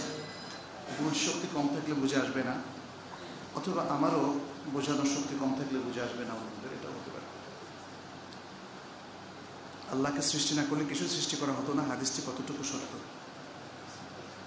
আল্লাহকে সৃষ্টি না করলে আল্লাহ রাসূলকে, কিন্তু এখানে আল্লাহকে যাই হোক, আল্লাহ রাসূল সাল্লাল্লাহু আলাইহি ওয়াসাল্লাম সৃষ্টি না করলে কিছু সৃষ্টি হতো না। আমার যতটুকু মনে পড়ে, মুফতি আব্দুল মালিকের একটা বই বেরিয়েছে, ওখানে এটাকে জাল হাদিস হিসেবে উল্লেখ করেছে মুফতি আব্দুল মালিক। আমাদের নবী সাল্লাল্লাহু আলাইহি ওয়াসাল্লাম মৃত্যুর পর কি ইসলামিক খেলাফত প্রতিষ্ঠিত হয়েছিল যেভাবে আমাদের নবী চেয়েছিল? হ্যাঁ, হয়েছিল। কারণ নবী সাল্লাল্লাহু আলাইহি ওয়াসাল্লাম চেয়েছিলেন, অনেকগুলো ইন্ডিকেশন আছে তার মৃত্যুর পর আবু বকর রাদিয়াল্লাহু তাআলা আনহু খলিফা হোক। এটা হয়েছে কিনা? হয়েছে। আবু বকর রাদিয়াল্লাহু তাআলা আনহুর খেলাফত নিয়ে কারো কি কোনো ইখতিলাফ ছিল? ছিল, হয়েছিল। তারপরে কোথাও কোথাও উম্মার মধ্যে কোনো কোনো দুষ্কৃতিকারী কর্তৃক কিছু ঘটনা ঘটেছে, সেটার জন্য কি ইসলাম দায়ী? মানুষ যতদিন এই পৃথিবীতে থাকবে ততদিন দুষ্কৃতি কিছু কাজ চলতেই থাকবে। তবে তার রেমেডির জন্য কোরআন ব্যবস্থা করে দিয়েছে, সুন্দর দিক নির্দেশনা দিয়েছে, সেটা আমাদের পরিপালন করতে হবে। যেমন ওসমান ইবনে আফফান রাদিয়াল্লাহু তাআলা আনহুকে হত্যা করেছে মুসলমানরা না, যাদেরকে খাওয়ারেজ বলা হয়। আলী রাদিয়াল্লাহু তাআলা আনহুকে হত্যা করেছে শেখ হারিজে। যুগে যুগে এরকম বেশ কিছু বিভ্রান্ত লোক ছিল। সাহাবীদের কি অন্ধভাবে অনুসরণ করা যাবে? আপনি কি অন্ধভাবে অনুসরণ করবেন? আল্লাহ কোরআন দিয়ে বলছেন ফাসআলু আহলা যিকরি ইন কুনতুম লা তা'লামুন বিল বায়িনাতি ওয়াজ জুবুর। আমাদেরকে শেখানো হয়েছে আমল করবেন জেনে, আমল করুন, দাওয়াত দেবেন জেনে, কথা বলবেন জেনে। কুল হাযিহি সাবিলি আদউ ইলাল্লাহ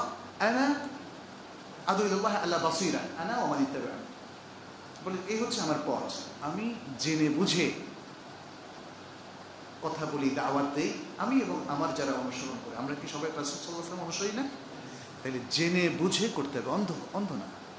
আল্লাহ অন্ধ করেননি, আল্লাহ চোখও দিয়েছেন, বুদ্ধিও দিয়েছেন, আবার জ্ঞান অর্জনের সুযোগও দিয়েছেন।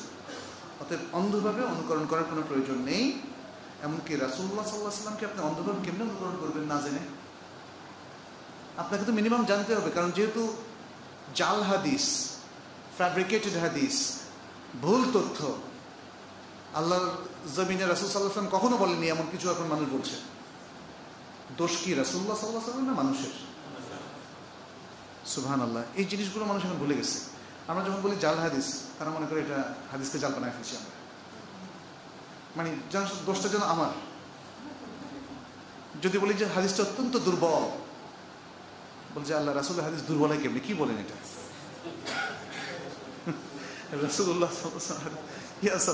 রাসূলুল্লাহ সাল্লাল্লাহু আলাইহি ওয়াসাল্লামের সহিহ হাদিসকে দুর্বল কে বলছে? যেই হাদিসটা রাসূল সাল্লাল্লাহু আলাইহি ওয়াসাল্লামের হাদিস কিনা, এখানেই বিশাল আপত্তি। রাবির মধ্যে মারাত্মক ত্রুটি, ইল্লাত পাওয়া যায়, দোষ পাওয়া যায়। রাবি ভুলে যান, স্মরণ রাখতে পারেন না, অথবা রাবি কখনো কখনো সন্দেহজনক কথাবার্তা বলে। ইত্যাদি নানা, এগুলো হাদিস শাস্ত্রে লেখা আছে। সেই কারণে হাদিসটা দুর্বল, অর্থাৎ হাদিসটা আদৌ রাসূল সাল্লাল্লাহু আলাইহি ওয়াসাল্লাম বলেছেন কিনা এই সনদে দুর্বলতা সৃষ্টি হলেই হাদিসটা দুর্বল বলা হচ্ছে, রাসূল সাল্লাল্লাহু আলাইহি ওয়াসাল্লাম উক্তিকে দুর্বল বলা হচ্ছে না। যাই হোক, অতএব সাহাবীদেরকে নয়, রাসূলুল্লাহ সাল্লাল্লাহু আলাইহি ওয়াসাল্লামকে জেনে বুঝে আমল করতে হবে, দিন জেনে বুঝে আমল করতে হবে।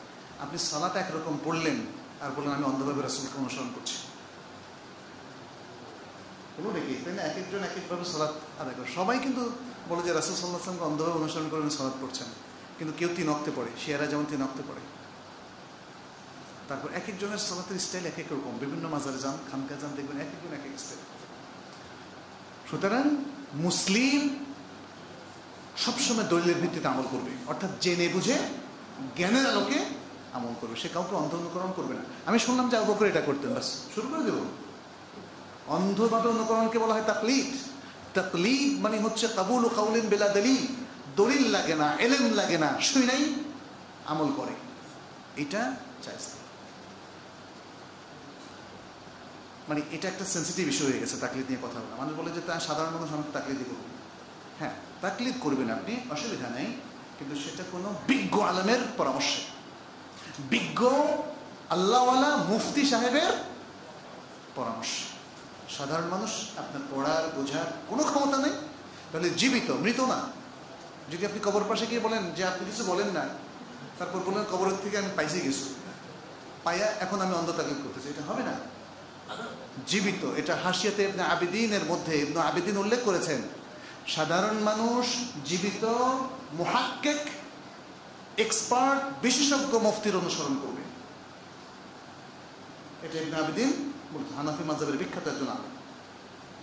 কোনো ডাক্তার ইঞ্জিনিয়ার যদি মদিনার ইসলামিক বিশ্ববিদ্যালয়ে পড়তে কি পারবে? যদি তার প্রবল আগ্রহ থাকে ইসলামকে জানার এবং জানানোর, কোনো রেস্ট্রিকশন আছে কি? যদি আরবি ভাষা জানা থাকে। এখন তো কিছু রেস্ট্রিকশন আছে, বিশেষ করে ব্যাচেলর ডিগ্রিতে ভর্তি হওয়ার ক্ষেত্রে বয়সের একটা বার আছে, 22 বছর, এর বেশি হতে পারবে না। তো কিন্তু মাস্টার্স কিংবা উচ্চতর আপনি পড়তে পারেন। এখন অনেক সুযোগ অবারিত হচ্ছে, পৃথিবীর প্রায় সব দেশেই আপনার ইন্টারমিডিয়েটের পরে বেশি গ্যাপ হয়ে গেলে অনার্সে ব্যাচেলরে অনেকে ভর্তি করায়, তখন ওপেন সিস্টেমে পড়তে হয়, ওপেন ইউনিভার্সিটি সিস্টেমে পড়তে হয়। আর যদি রেগুলার ইউনিভার্সিটিতে পড়তে চান তাহলে ব্যাচেলরটা আপনি দ্রুত পড়তে হবে, দ্রুত নয়, ভর্তি 2 বছরের মধ্যে ভর্তি হতে হবে, 2 বা 3 বছরের মধ্যে।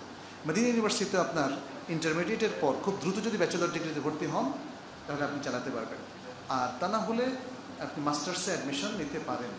তবে ডাক্তারি ডিসিপ্লিন থেকে ইসলামিক স্টাডিজের ডিসিপ্লিনে মাস্টার্সে হয়তো সেখানে চান্স পাওয়াটা একটু কঠিনই হবে আর কি। আর এখন কিছু প্রাইভেট ইউনিভার্সিটি হচ্ছে, দেখা যাক, নেটে সব কিছু তথ্য আছে, নেটে আপনারা ঘেটে জানতে পারেন। শেখ বলেছেন কোনো মুসলিমকে ঘৃণা করে বা হিংসা করে তা আচ্ছা, কোনো মুসলিমকে ঘৃণা করে বা হিংসা করে তা আল্লাহ ক্ষমা করবে না, কিন্তু যে সকল মুসলিম খারাপ কাজ করে, নামাজ রোজা করে না, মসজিদের টাকা মারে, তাদের ঘৃণা করা যাবে কি?